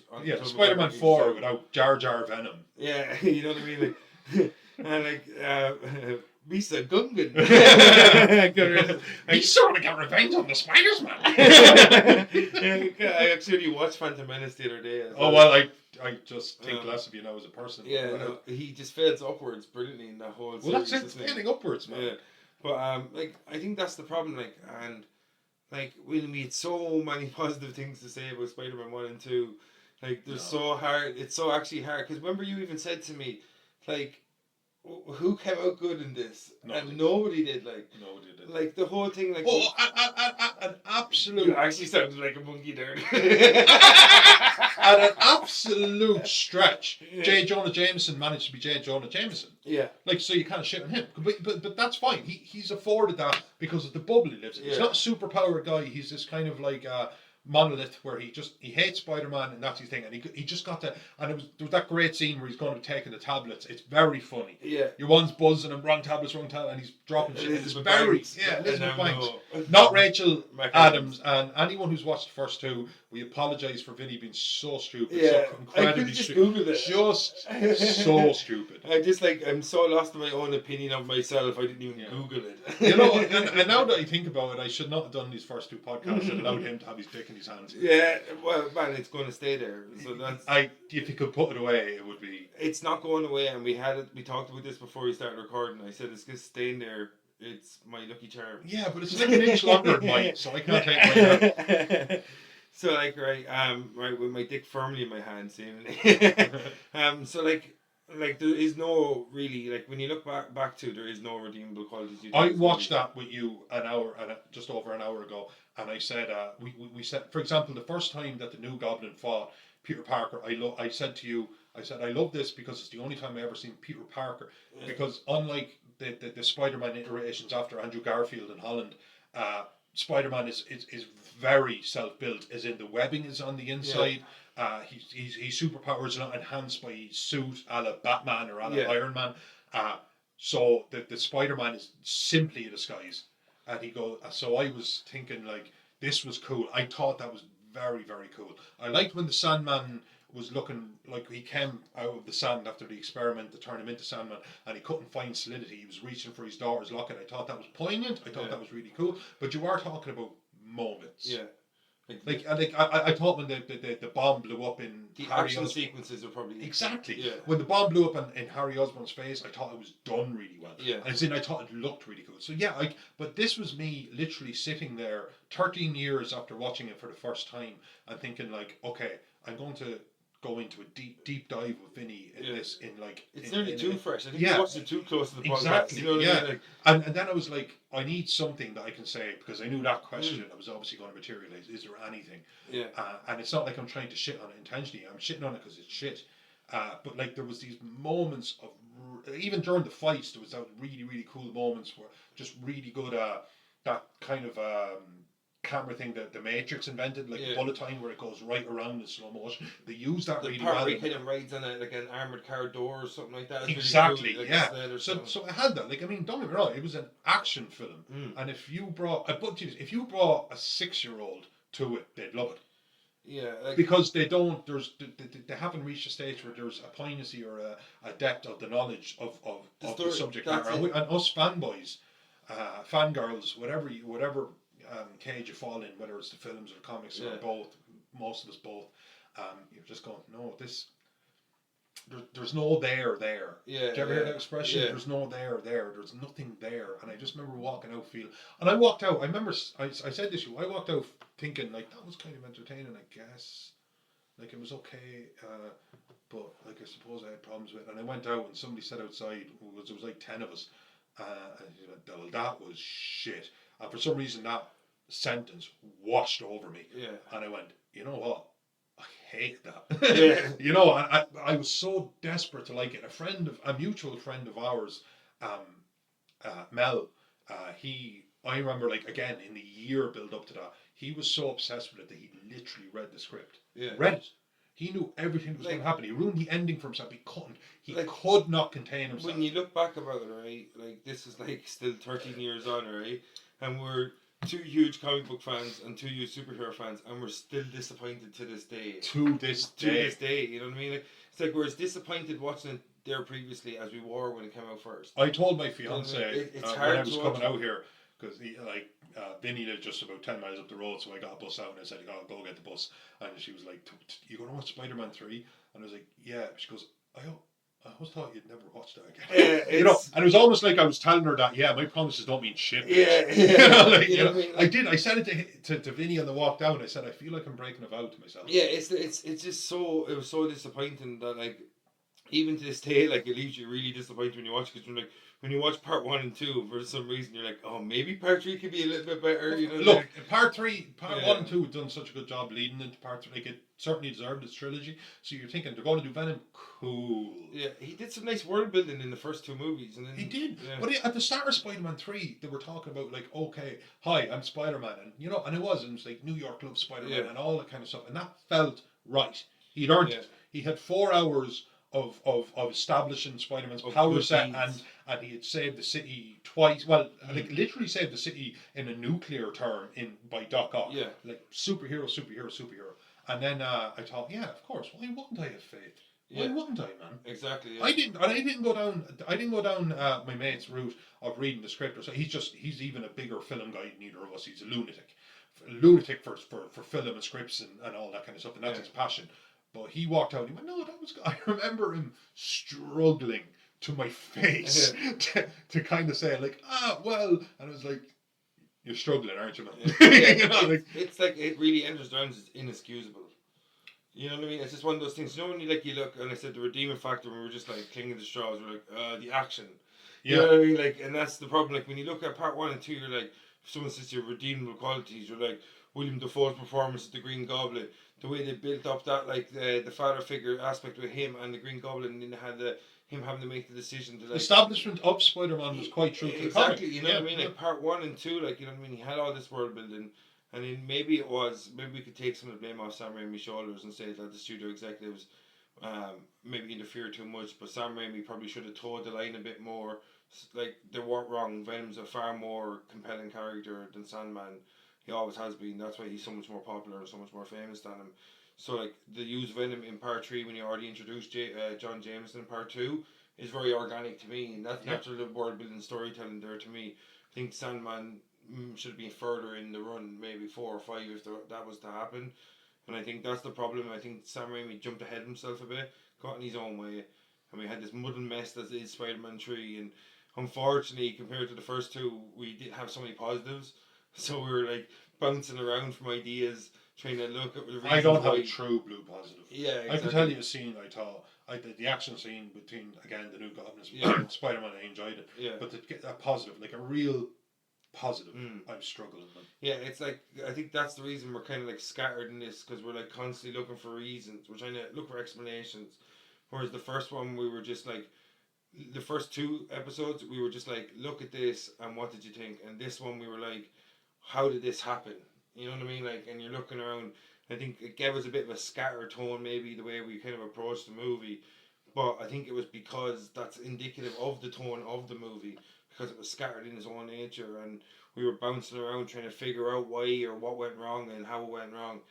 And I think literally that's the whole problem. I think we'll just kind of leave it there before we go to the break. And I think that was the issue. I think overall with Spider-Man 3, it was very scattered in its approach. It was muddled. And there was too many characters, and each character wasn't allowed the kind of development it needed or deserved when it came to trying to have the payoff or the kind of big introduction of like Sandman or Venom or New Goblin or anything like this. So, Noel, do you have any last thoughts on Spider-Man 3 before we go to the break?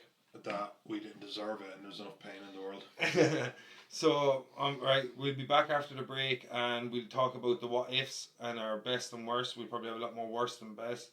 And so we're going to break here now, and then we'll be back in a few moments. So take care of yourself, folks.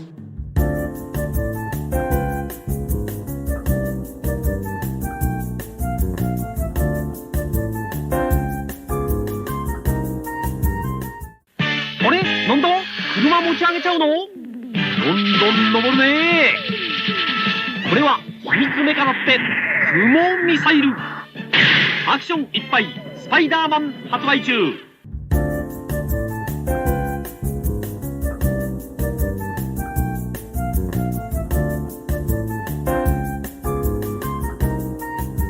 And we're back from the break, right? I'm your host, Vincent Green, of the Spider Fan Family Hour. I'm still here with No John. No John, tell people you're live. I'm alive, peoples. Alright, so the first part, we kind of jumped around from all the horrible things that made Spider-Man 3 catastrophe. But now we're going to talk about the what ifs, and this is our opportunity to jump in the director's chair and give us a chance to change. And like the first 1 and 2, we didn't have a lot to change, but part 3 we're going to have a load of change. So this is going to be more of a fun kind of aspect of the show than normally is, because then we can kind of jump in the hypothetical director's chair. So Noel, right? What aspect of Spider-Man 3 would you change if you had the opportunity to? Okay. First one is, right, I would have sat down with everyone who's making the film and said, let's not make this film. So you talk a total rewrite. Or like, you know, like they would have all been in the room kind of going, wasn't the director Nolan supposed to be in here? And also the doors lock and like chlorine is released from the roof. and we save the soup. Man, to answer your, I'm taking the piss, to answer your question seriously, is that I would have said, especially if I had the clout that comes with having made the studio $1.5 billion profit. Yeah. Profit, man. I did it. And people know my name and I'm integral to this film. I get my trilogy. If you have 2 successful films, you get your trilogy. Yeah. I was like, dude, I'm not doing it. As in, I know you want Venom. I want Venom, but I can promise you that you're a producer, you're a money man. I can promise you that it's too much in one film. No, what would you change though? I wouldn't have Venom. Yeah, you would have taken Venom out of it. And I love Venom. I was looking forward to Venom. There's an hypocrisy to this, and I'm going to own up to it straight away. The hypocrisy was that Venom was the thing I was looking forward to the most. But that was that's before I have what I have now, and that's hindsight. And if I was writing the film, at least I'd be able to see the script and go, no, pacing's off. I just can't. Venom. Like Venom isn't a Lex Luthor. Venom isn't just like he's great because he's a genius, or like you could introduce a Doc Ock. They did a great job, but you could introduce it quickly. He's a genius, and he gets caught up in his own AI kind of syndrome. But Venom needs a whole even bigger than how Spider-Man became Spider-Man. Yeah. It's like how Spider-Man becomes Venom, becomes Eddie Brock, becomes Venom with Eddie Brock. It's 2 origin stories It's into one. so much. Yeah. And then you wanted to like tell the story of Mary Jane Watson and Peter Parker. Yeah. I would say, no man, look, give me a 4th film, and I promise you, I'll put something in the 3rd film that will set it up. It'll be like in the background. It might even be for eagle-eyed viewers. A mention of introducing Eddie Brock, or having like a shooting star, like, you know, like meteors flying over Earth, and the fanboys could go, oh, maybe.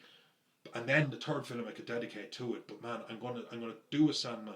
I don't know if it's going to be as good as the 1st or 2nd, but I promise you I'll make bank, because the first 2 were so popular, and the 3rd one made bank. The 3rd one made crazy money. Yeah, made like over 800 million. Yeah, so like it made its money, and that's the thing. You can go to a shit film and leave and be disappointed, but you paid your money. Yeah, everyone went once. Yeah, I paid euros. I paid like €12 of that $800 million or whatever that works out. Yeah, like quality in the box office just now was mirror quality as a story. Oh my god, not even close. There was a Watch Mojo video. I haven't watched it yet, but I was going to, and it was like terrible films that made money. Yeah, and it didn't matter. They made clout, man.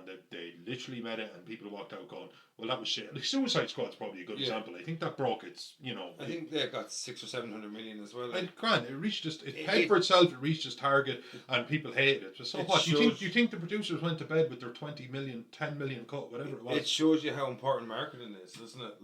Like. You can really you can market a bad film correctly, and you can draw in people that everyone will see once. You know what I mean? And that's all you really need. It doesn't really need repeat viewing if you got this wide appeal and you kind of trick people to come in and watch it. You're like, it's got all these elements and we promise to come together somehow, but none of them really do. No. But everyone still went to see it once, and that's how you make your 700 or 800 million.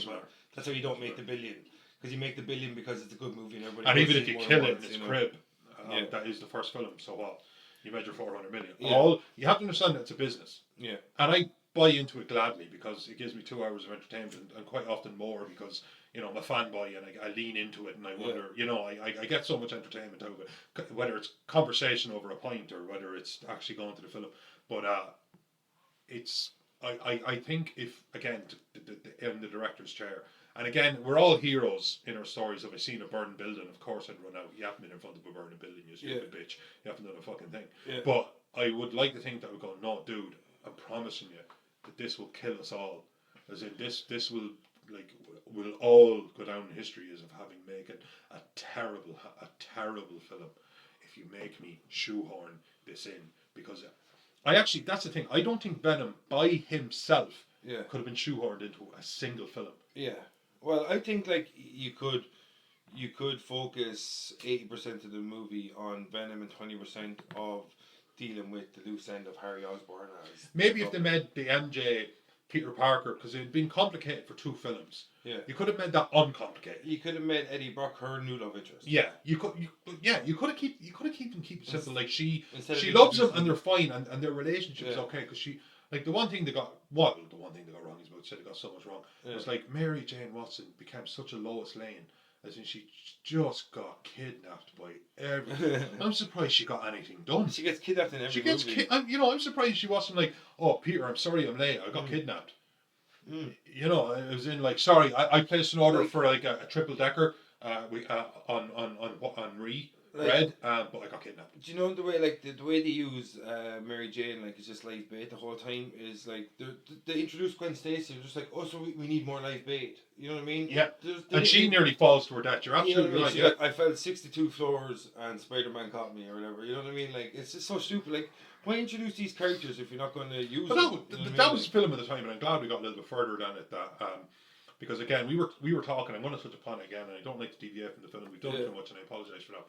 But in the Holland Spider-Man with the boat, it gets cut in half. Spider-Man Homecoming. They just need to save everyone on board. It's not about good-looking women, or there was men, women, children. The act is significant. You just needed to save people. That's what it was about. And they did that extremely well because Yeah. it wasn't about any one person. It was just about like Batman did it, especially the Joker Batman, the second one. Yeah. They did it extremely well. Furry scene again. Christopher Nolan one. But another furry scene. But at the same time, they just made this like the love interest is dying, is about to die, and you have to save her. And I was like, dude, you did it twice. Don't do it a third time. Just leave it the fuck alone. Yeah. You know, and again, the Together Three songs, they overcomplicated their relationship, and they had so little. When you do that, Like it sounds like a lot, but 120 minutes, right? It's 120 minutes. It's Spider-Man. Yeah. It's his relationship with Mary Jane Watson. It's Harry Osborn. It's Sandman. First off, being like establishing his story, establishing his powers, and then establishing his motive, and then establishing his fight scenes. And then you have Venom establishing his motive, establishing his powers, establishing his fight scenes. And then you're kind of going, wow, you know what? 120 minutes or 130 minutes. It's not that fucking long. yeah. But let's throw in 3 songs for Mary Jane Watson, you fucking morons. No, like, do you think, like, you know what I mean, when you look at the way they introduced Gwen Stacy, right, and in the way they used Mary Jane, like, in the first 2 movies, they had all the complications in the relationship, and it ended on a good note. And in the third one, like, oh, we have to, once again, shoehorn something in, we're going to have to add complications to the relationship because they just can't be happy. You know what I mean? So, like, there's no need to add in her being envious of New York because they love Spider-Man, because he's saving everyone. Because we've seen in part 2, remember, it's like, crime has jumped up 75% when Spider-Man stopped being Spider-Man. Like, you know what I mean? So he's obviously pivotal, like, to the city, so they need him. And she obviously understands that, because then in Spider-Man 2, she goes, go get a the tiger. you know what I mean? Like, so there's no need to create all these, like, drama in their relationship, because they could just have them being happy, and you could have had maybe Eddie Brock's fascinated or infatuated with her, or infatuated with her, and you could have added that, and then you could have created the complication with him hating Peter Parker. Maybe you could have had it, like, as in, like, do you know, Talented Mr. Ripley? You could have had Eddie Brock wanted Peter Parker's life, so he tries to take it from him, and then that's how him and Venom kind of join in their hatred of Peter Parker or something. You know what I mean? Like, there was nothing in it that was organic, and the biggest, again, it wasn't my most hated scene, but it's up there, but it wasn't my most hated scene. My most hated scene was Sandman trying to redeem himself after trying to beat a helpless man to death. After already being a murderer, and then just trying to have a monologue that makes him like not a bad guy. Like, I'm sorry I turned into a giant monster, turned my hand into a hammer, and then they were completely defenseless. And all you've ever done with your life is save other people. And knowing that, tried to beat you to death. But like, you know, like, life's funny sometimes. Yeah, you know, fuck off. But the scene that pissed me off, with the exception of that the most, was that they were just sitting in the park, and of all places in the universe, the Venom symbiote just lands. Again, I was saying to you, like, I have an anxiety disorder and a bad knee. So imagine if it just landed here in Ireland, and attached to me, and it was like, wow, my knee hurts 10% less, and my aggression's up 100%. It wouldn't have been for much of a superhero movie. When you look at, do you remember the line Venom says near the end? Don't hunt what you can't kill. Don't wound. Don't wound what you can't kill. Like, that's the reason that if I could wound it, I can kill it. Yeah. But whatever. You know? As soon as like, if I can wound it, I could wound it twice. Yeah. And that'd kill it. Like, if anything, if you wound something, it would entice you to hunt it. You know what I mean? Like, it's like, oh wait, I can actually hurt it. It's like in Predator. Well, it's like somebody goes hunting and they shoot something and it hurts it and it runs, and it's like, oh no, I'll stop now. It's like, no, like, I mean, it's got a little bit out. It didn't kill it instantly, so there go. Like, it's like in Predator. It's like when they see the predator can bleed, he goes, "If it bleeds, we can kill it." It's not like, if it bleeds, it must be invincible. Yeah. You know what I mean? Because immediately when you wound something, like, oh, we have the ability to hurt this. You know what I mean? I know it's killing us all, but I made one effort to stop it and it didn't work. So now I think we just. I actually wounded it, so I'm going to just back off now. Yeah, absolutely. You know what I mean? Like, I think that was just another like example of the poor writing. But your what if would be like, you would have taken Venom out and kept Sandman. No, and you know what? And you go back to 2006 me. Like, it came out in 2007. Talk about 2006 me and tell me that many years to come that I'm going to say that that I'm going to say you take Venom out of it. I would have just called you a liar, because that was what I was hoping for. Yeah. But then I was realised watching it that unless they dedicated the entire film to it, and even eating into the relationship of Spider-Man and Mary Jane Watson, I said, don't do it. Don't do it. It's an entire an entire introduction. It's an entire Spider-Man getting bit by the spider again. Yeah. You have to, like, it's an integration with Peter Parker, a fallout with Peter Parker, an integration with somebody else, and then introducing him as somebody that you actually end up having a battle with. Yeah. It's like, do you remember how they did Doc Ock? It was great and it made sense. Mm. As far as superhero films make sense. Yeah. He was trying to create And a power source. He needed something. The relationship resonated. Exactly, and he needed something where human hands can't go. He created these tentacles of extremely dense and capable tentacles, and that made sense. It was like, again, as far as superhero films were said, but this was just plausible. this was just rolling the dice. Eventually, I do feel they reached a climax in the script where they're like, dude, I don't know what to tell you. Yeah. It's like, you're asking me, you're saying like Sandman needs more, like. Yeah. The monologue. I don't know if I can make him a good guy in there. He's going like, well, dude, we're down to like 3 minutes. What do you want? Just throwing shit at the wall and shit. And they were hoping something sticks. Yeah. You know what I mean? Like, and nothing sticks. And I'm sure if you could sit down and talk to everyone involved, they would just tell you exactly what we all heard, was that it was producers coming in and waving their dicks around. And going, dude, we want this, this, and this, because we want more money. And it's not like sometimes, and that's the thing. The greed will cost you. Yeah, because you got a third film, you made a lot of money, you killed the franchise. I think you take Sandman now, you got a much more personal film. Like, you know what I mean? You got, like, as I said, you could do the whole thing where Eddie Brock is envious of Peter Parker's life and he wants to take that away from him. He could even introduce Gwen Stacy if you want, but I don't think she's necessary at this stage. No. I think you should only introduce Gwen Stacy after you kill off Mary Jane. Yeah, that's the only reason. Actually, Gwen Stacy's the one that's supposed to die. Yeah. So if anything, you should probably like do what they did with Amazing Spider-Man, introduce Gwen Stacy first, and then later on introduce Mary Jane. You know what I mean? Or even have Mary Jane as a true line. But Gwen Stacy was his original love interest. She died, and then he ends up with Mary Jane in the comic books. Wasn't it that way? Like, exactly. So like when you look at the movies, you could introduce Gwen Stacy later. I think you could kill off Mary Jane even in Spider-Man 3. You could have Venom kill her, and then you could really like add a whole new layer to the storyline that way. Like. And you can have the really good collision course then, because even more personal, Eddie Brock's infatuated where he becomes Venom, maybe kills her, and then Peter Parker has to fight Venom. He could kill Venom or just like, you know, detain him or whatever. And then at the end of Spider-Man 3, I think you introduce the Lizard. That's what I would do. Like the way you have Doc Connors in Spider-Man 2 and Spider-Man 3, and then he examines the symbiote in one of the scenes. So I think you concentrate, you take Sandman out of the movie, because you know I don't like him, and Lorraine calls him Sandy Face, because that's all he does. He makes giant sand face and starts beating up people, and he's a terrible villain. And I said into the first part, I don't like him as a character, and I don't think he was necessary with the power sets. He didn't match up well. So you take him out, you concentrate on Venom, you tie up the loose end of Harry, you have him die, you have Mary Jane die. Then you can move on to Spider-Man 4. You can introduce Gwen Stacy, and you got a whole new character list. You introduce Gwen Stacy. You introduce the Lizard.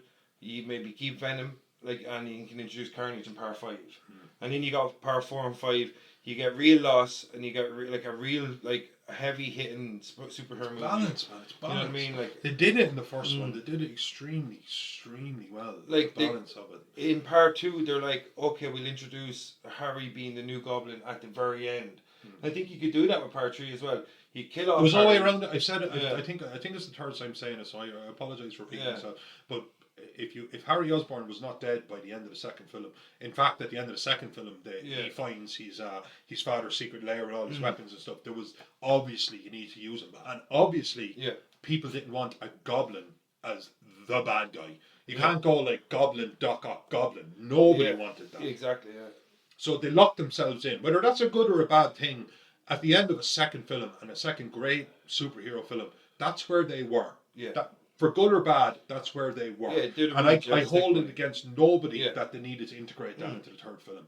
Nobody. But at the same time, I don't hold it against anybody that they couldn't have him be the villain. Yeah, exactly. But then they just decided Sandman and Venom, and then you kind of go, dude, no. And I wouldn't mind if, I remember at the second Andrew Garfield thing, they tried to slowly introduce the Sinister Six. Yeah.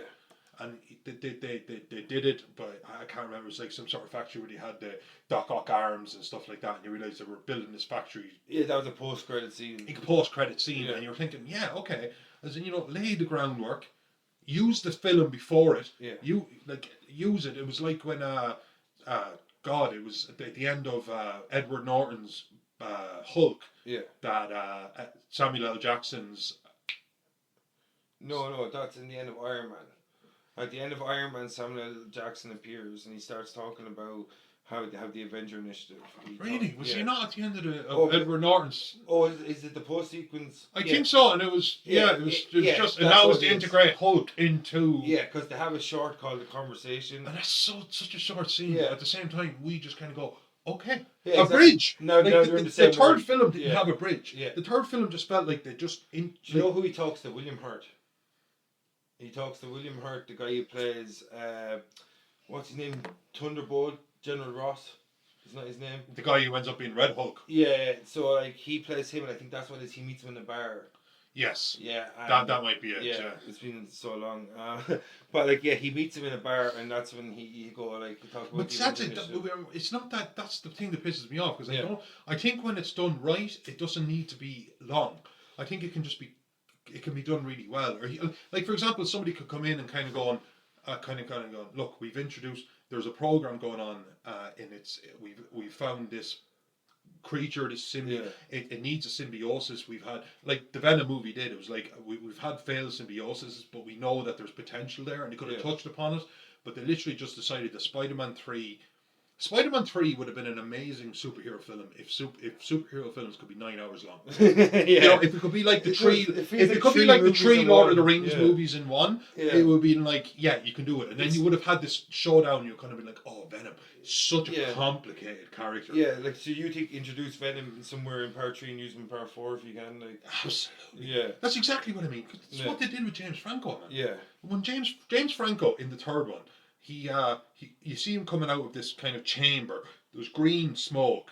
He comes out. He's just wearing a pair of jocks, and he's in good shape, and he looks strong. Yeah. And you're kind of going, sure, that's what his dad did. Whatever he infused himself with, he's infused with himself with it too. Yeah, all the tech is there, fine, done.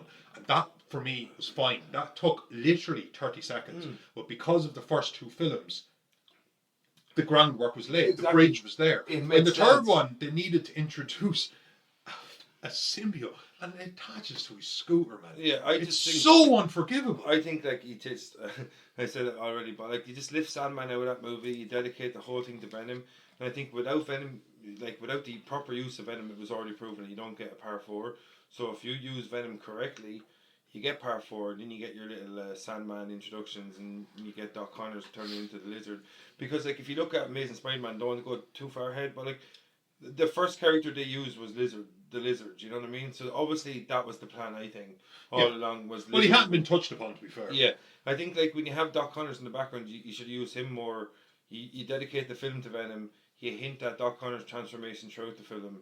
Like you can just use that as a true line every now and again. Oh, I'm working on an experiment with a lizard. Remember, like just be smart. Man. Yeah, you know what I mean. Just like I mean, if you're like again, I know you're asking. This is God tier writing, as in just to be ahead of everything all of the time, and you have to say like, look, I'm going to make a Spider-Man trilogy, and I kind of go, I want to use this dude, and I'm going, why not? When I need Spider-Man to get bitten by the spider. I was actually delighted that Holland's Spider-Man was just Spider-Man and just got on with it. Yeah, exactly. I was so sick of the origin. Because everybody knows the origin story. Exactly. Yeah, it's like but Batman. Like. At the same time, I was kind of like, why not have, like, you know, Dr. Connor be the guy who works in the science building that had the spider, and why not have Eddie Brock being a competitive photographer at the. Yeah, exactly. Like, why not have it all? Yeah, exactly. And these things, because they don't take much time to take up. Yeah. These are just people who are integrated in there, and then their characters exist at least. Yeah, exactly. Like it's kind of like the way Stan Lee, like when he introduced these characters first, and then he gave them more credence as they went along,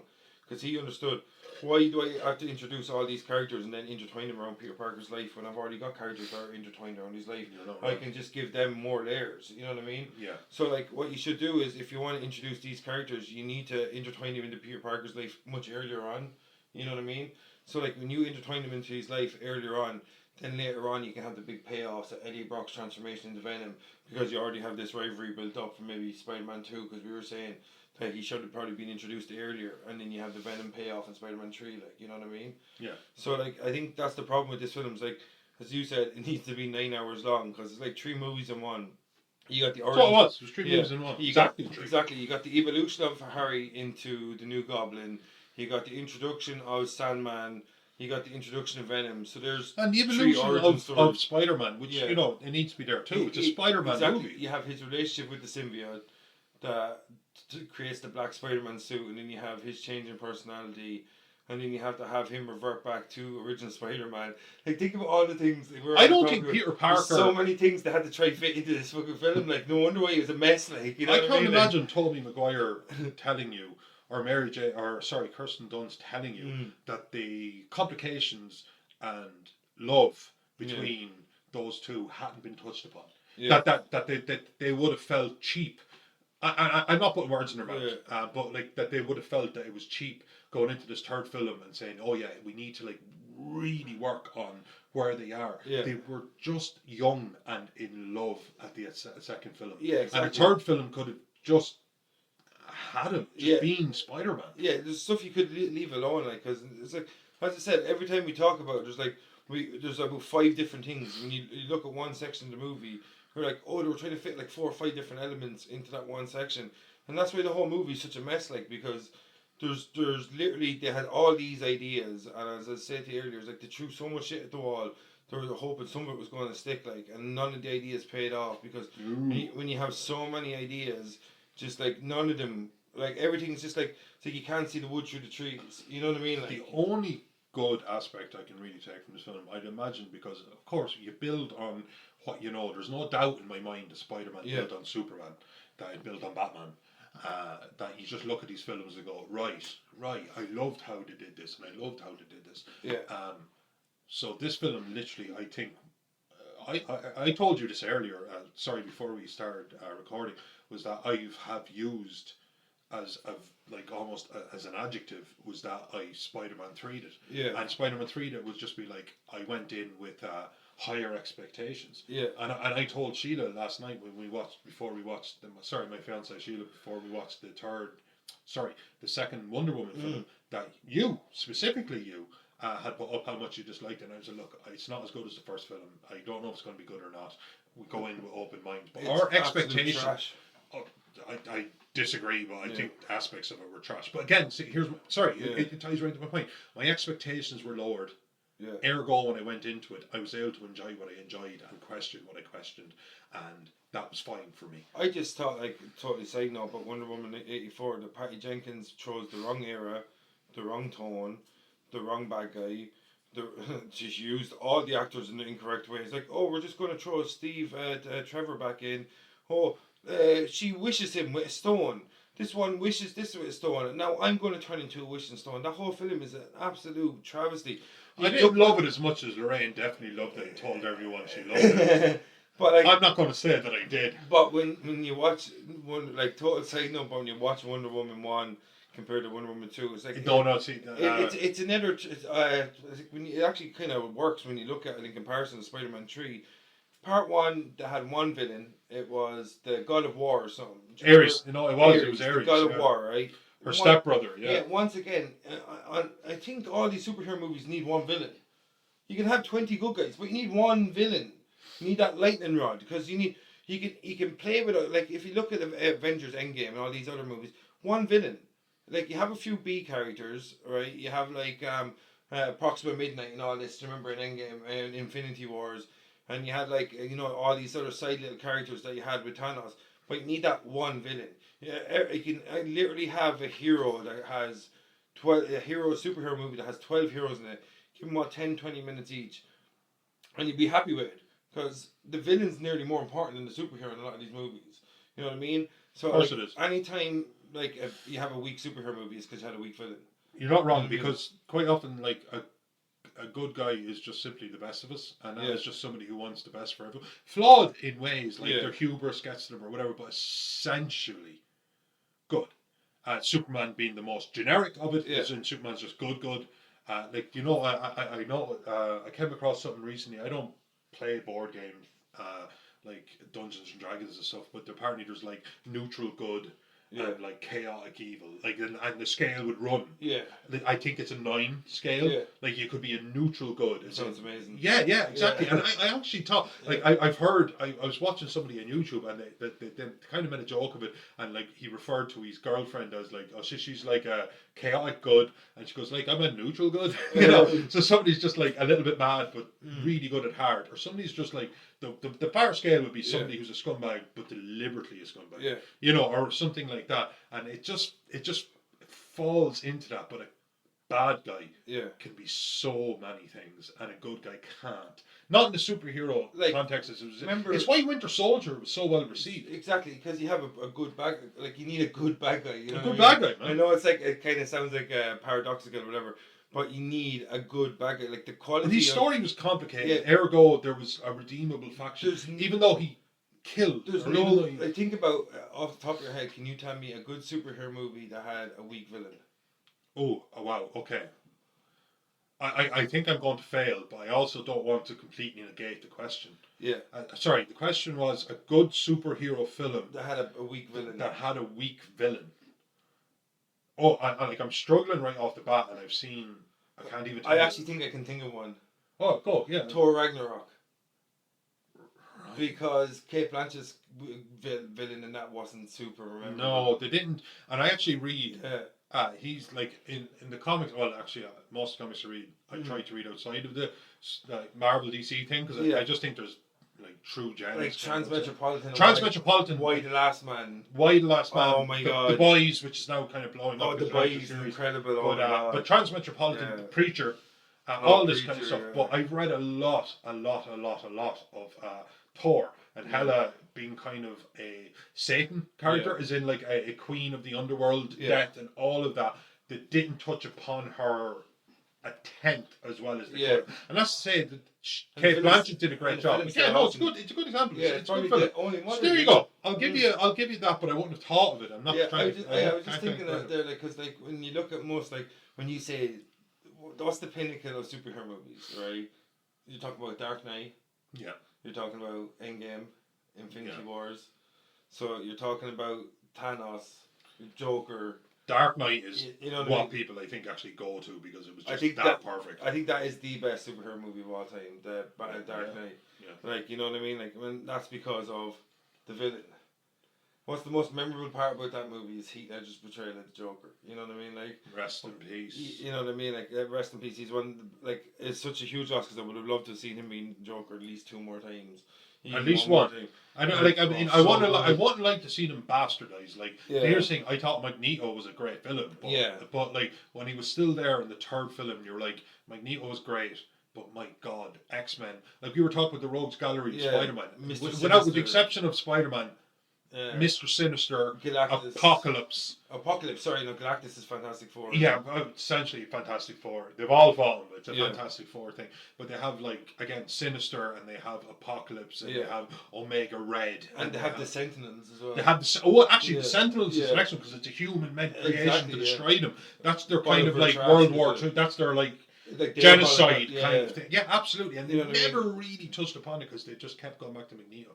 But so like you think, like, you know what I mean, that's the problem, like when, like, do you think that's the main issue with Spider-Man 3? So if you look at it, we have all the issues, but the main problem is had a weak villain. Weak villain. Well, it was actually like, it's not so much weak. Yeah, it's not so much weak villain. It's weakly introduced villain, because there's nobody who can say that Venom's a weak villain. He's the villain.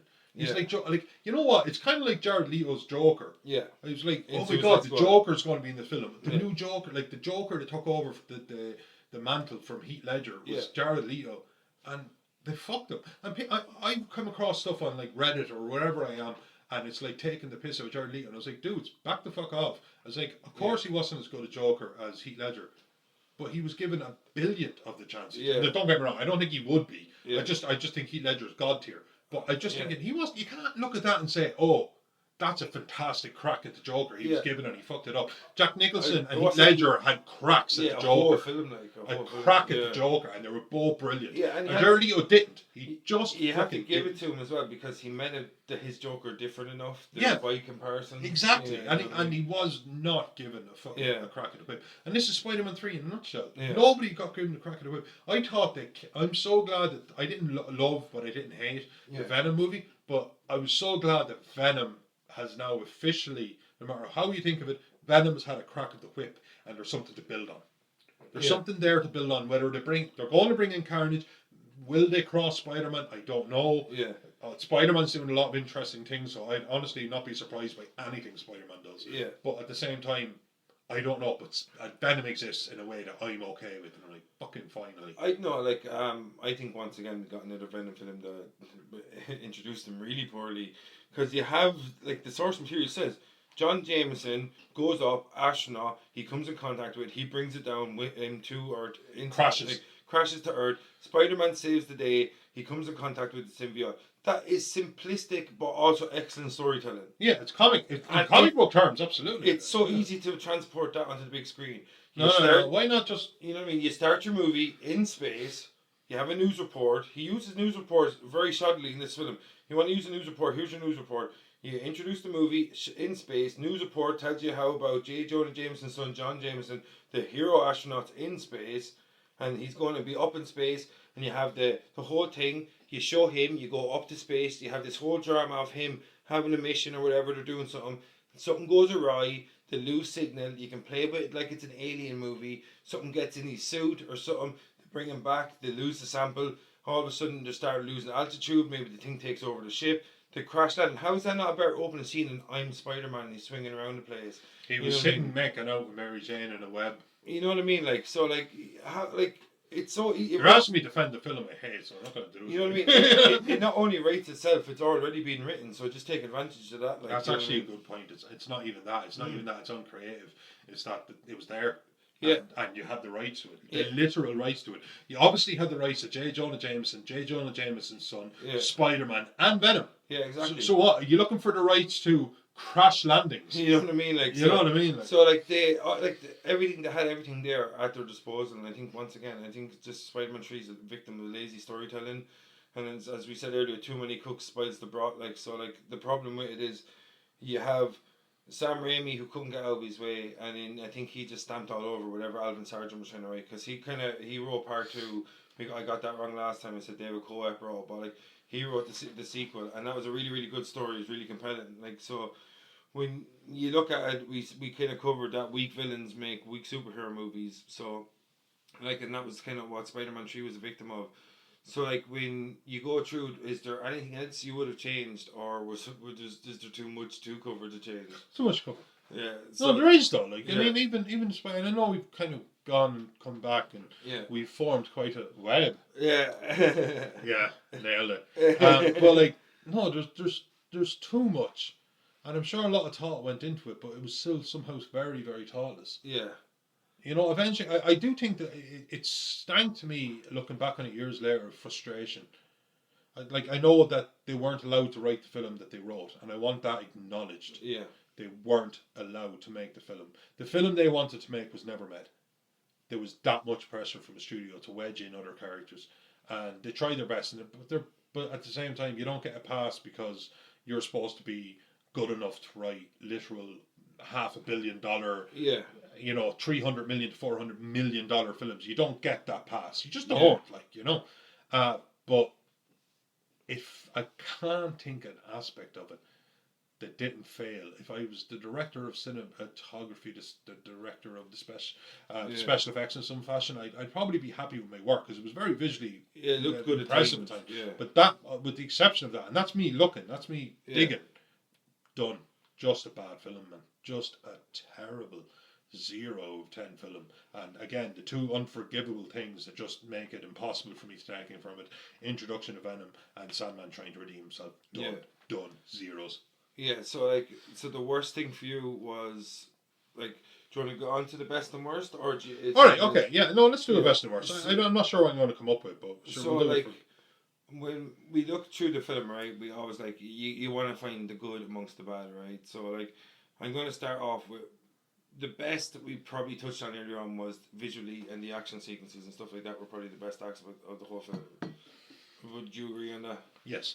So, like, so when you look at the advance in special effects and stuff like that, and how they kind of amped up the whole, like when he saves Gwen Stacy and he's kind of jumping in amongst the debris, like, he's like kind of showing Spider-Man's strength and how he uses the environment to his benefit, like, you know what I mean? So, like, the best aspect probably was, like, of all the special effects shots, because the story was really, really weak. So, like, every part of the story was kind of like the worst nearly for me, but like So the best part of the story, we're going to go with just the special effects and the action sequences, the whole thing. Yes. So, what would be your worst part of the story? Okay. Well, I suppose not to beat the dead horse, but there was just this like trying to, with exposition, trying to like change the shift, and you just don't get to go from I killed your uncle and I tried to beat you to death to I have a sick daughter. Yeah. Don't. It's stupid. It's quick. It's pointless. It feels disconjointed from the entire film. Yeah. And that just tied with how Venom was introduced. That was just completely and totally unforgivable. Again, visually, you're watching it in the cinema and you go, wow, that's cool. There was the scene where he fought the new Goblin for the first time, shooting those the spider kind of bullets and stuff like that. A lot of that stuff looked really, really cool. The special effects, especially from the time, I was blown away by how far it had come from the original Spider-Man. Yeah. Especially seeing him fight a Goblin again. You know, like just that power set where it was a guy on a glider versus Spider-Man. I thought that was really cool, but that's struggling, man. I am absolutely struggling. Did you like the way they changed the Goblin's suit? Yeah, I thought it looked cool and upgraded and all that kind of stuff. Yeah, I've no grievances with it. And in comparison to like what did you make of the design of Venom's suit? Hated everything about it. The whole thing with Venom is that there's no, like, he was supposed to be extremely unaesthetically pleasing. He wasn't supposed to just be a Spider-Man with this very normal human jawline, like that went a bit further than it should, like with really sharp teeth. I was like, no, it's an absolute alien, slobbering, huge tongue. That's what Venom was. That was so cool about it. Yeah. So no. Very, very wrong with the visualizations. And so, did you like the way they manifest as, like, the way they brought Sandman to life? Did you like the way? I did like the scene. Again, I watched how it should have ended, and there was like there's an unknown silicon mass in the machine. It was like probably a bird will fly away, and the guy was like, "No, Larry, why don't you go and check?" You know what I mean? Like, this is a multi-billion-dollar project. Like, you know, why don't you go and check? And but again, I actually thought when he got turned into sand, it was cheesy and stuff, but it's a comic book film. So you know, I thought when he was trying to maintain mass to grab his daughter's locket, I thought again. So aside from how they handled the aesthetics of Venom, you're kind of happy with the way they brought Sandman to life, the new Goblin, his new look, because the suit was really, really atrocious in the first movie. And so once again, that kind of leans our special effects and the kind of the aesthetics. It looked good, but it wasn't good. You know what I mean? Like, agreed. So it was kind of like that scene where Doc Ock moves up. Remember I said to you before, it's like visual eye candy, where there's like a lot of style but no substance. Yeah. And I think that's what Spider-Man 3. I think that's the main thing to say about it. It's a lot of style but not a lot of substance. Agreed. And that was probably the worst thing about the movie, the lack of substance that had in the overall story, and how each character was introduced and how each character was handled. And like, would you agree with that? Was that your worst, how to handle each and every character? No, absolutely. Yeah. So it's kind of hard to find anything good to say about this film. It's a 0 out of 10 film. Yeah, it's like, because 0 stars. No, I'm sorry, but like the again, the stuff that I hate is so much about it. I can't just measure it against something I liked. When I liked something, like, okay, they did okay, and then there was something that I found so absolutely abysmal that no, you don't get to tack on a star for this. In fact, this is a -2. Like but if you were to look at it objectively, like without the expectation, do you think he'd be as equally as harsh on the movie? You know what? For the sake of absolute honesty, I just don't think I can. Yeah. You know, I just don't. I'm going to answer honestly. I don't know if I can. Because the expectation had the movie. The expectation of the movie is factored into your opinion. Absolutely factored into my opinion. Like, you're talking to a big Spider-Man fan, but you're also talking to a big Venom fan. Yeah. And you're also talking to a guy who was coming of age during the making of these films. Yeah. Like, these were the big superhero films of the time. So yeah, no, it'd be impossible for me if I watched a film now. Yeah. Like I watched Guardians of the Galaxy, and I was like, I enjoyed this one. I thought the second one wasn't great, and I was like, the second one had like some weird stuff. I thought it was okay, like a Mogul, the planet, and all that kind of stuff. And I thought I didn't like that as much. Yeah, I didn't like fine. It, I wasn't crazy about it, but at the same time, fine. Yeah. So I can't. I simply am too invested. And even retroactively invested from back in the day to actually answer the question honestly, but I think I should at least be honest about that. Yeah, exactly. I get you. Like, it is hard to be objective because when our expectations were ridiculously high from part 1 and 2, and like we were really hoping that this was going to be a slam dunk, and it wasn't. Like, and even as It wasn't a slam dunk. Yeah, like, and as I said to you, when we look back even now, it still is disappointing. Like, because even when you talk about it, you're like, what if this, and we could have done this better, and this could have happened differently, and you could have had more Spider-Man movies, and like there was like, and I think as I said to you earlier, our disappointment was amplified because the X-Men trilogy had a terrible last outing with X-Men Last Stand, and Blade Trinity was awful. So like in the space of a few years, you went from having like a glut of savage superhero movies to all these trilogies ending terribly, and then like you're like you didn't know what was going to come next. You know what I mean? Like, so and I think like maybe Spider-Man, X-Men, and Blade Trinity. I think the reason people hate them so much is because you had so like all this expectation built up from the previous. Yeah, Blade 3 deserves to be part. Like if you told me at the end of Blade 2 that the Blade 3 was going to be Dracula. Yeah, exactly. You know, I thought it would have been cool. And no, it was bollocks. And the way they portrayed Dracula was terrible. Like with Dominic Purcell, like you know, like they probably could have used him better, like maybe or cast someone differently. And they had like the Pomeranian was like a Reaper and stuff. It was atrocious. Like, and that's what I'm saying. It was like, a clusterfuck, man. Yeah, I just think you had like. Before that, our expectations were up so high when you had X-Men 1, X-Men 2, Blade 1 and 2, and Spider-Man 1 and 2, and then all those three trilogies ended terribly, and so I think that's why they're judged so harshly when you look back, because every time you look back, you're just like, what if it could have been so much better, there could have been so many better movies, and like, and it ended the trilogy, and it ended like a series that probably could have gone on for 2 more movies if it was handled correctly, because Tobey Maguire was the right age, Sam Raimi had the right amount of interest, and the right amount of funding was there. So like, I don't know, like, what do you have anything else to say about this, or it's just kind of hard to think of anything to say? No, it's a mercy killing. Yeah. It needs to be done. So like, what we're going to do is we're just going to leave it there, and we'll be back next time. I'm not sure when we'll be back with the lockdowns and stuff coming into effect. So went into effect tonight apparently. So we just got hit with it. So right, I'm your host Vincent Green. This was the Spider Fan Family Hour, and Noel, say goodbye. I was the real host. Goodbye. So this was a hard one to do and a hard one to talk about, but we'll be back next time and hopefully with some better movies to talk about. Good luck, Noel. Peace out. Lorraine. Bye. Good luck. We'll see you next time. Peter! What are you doing? No!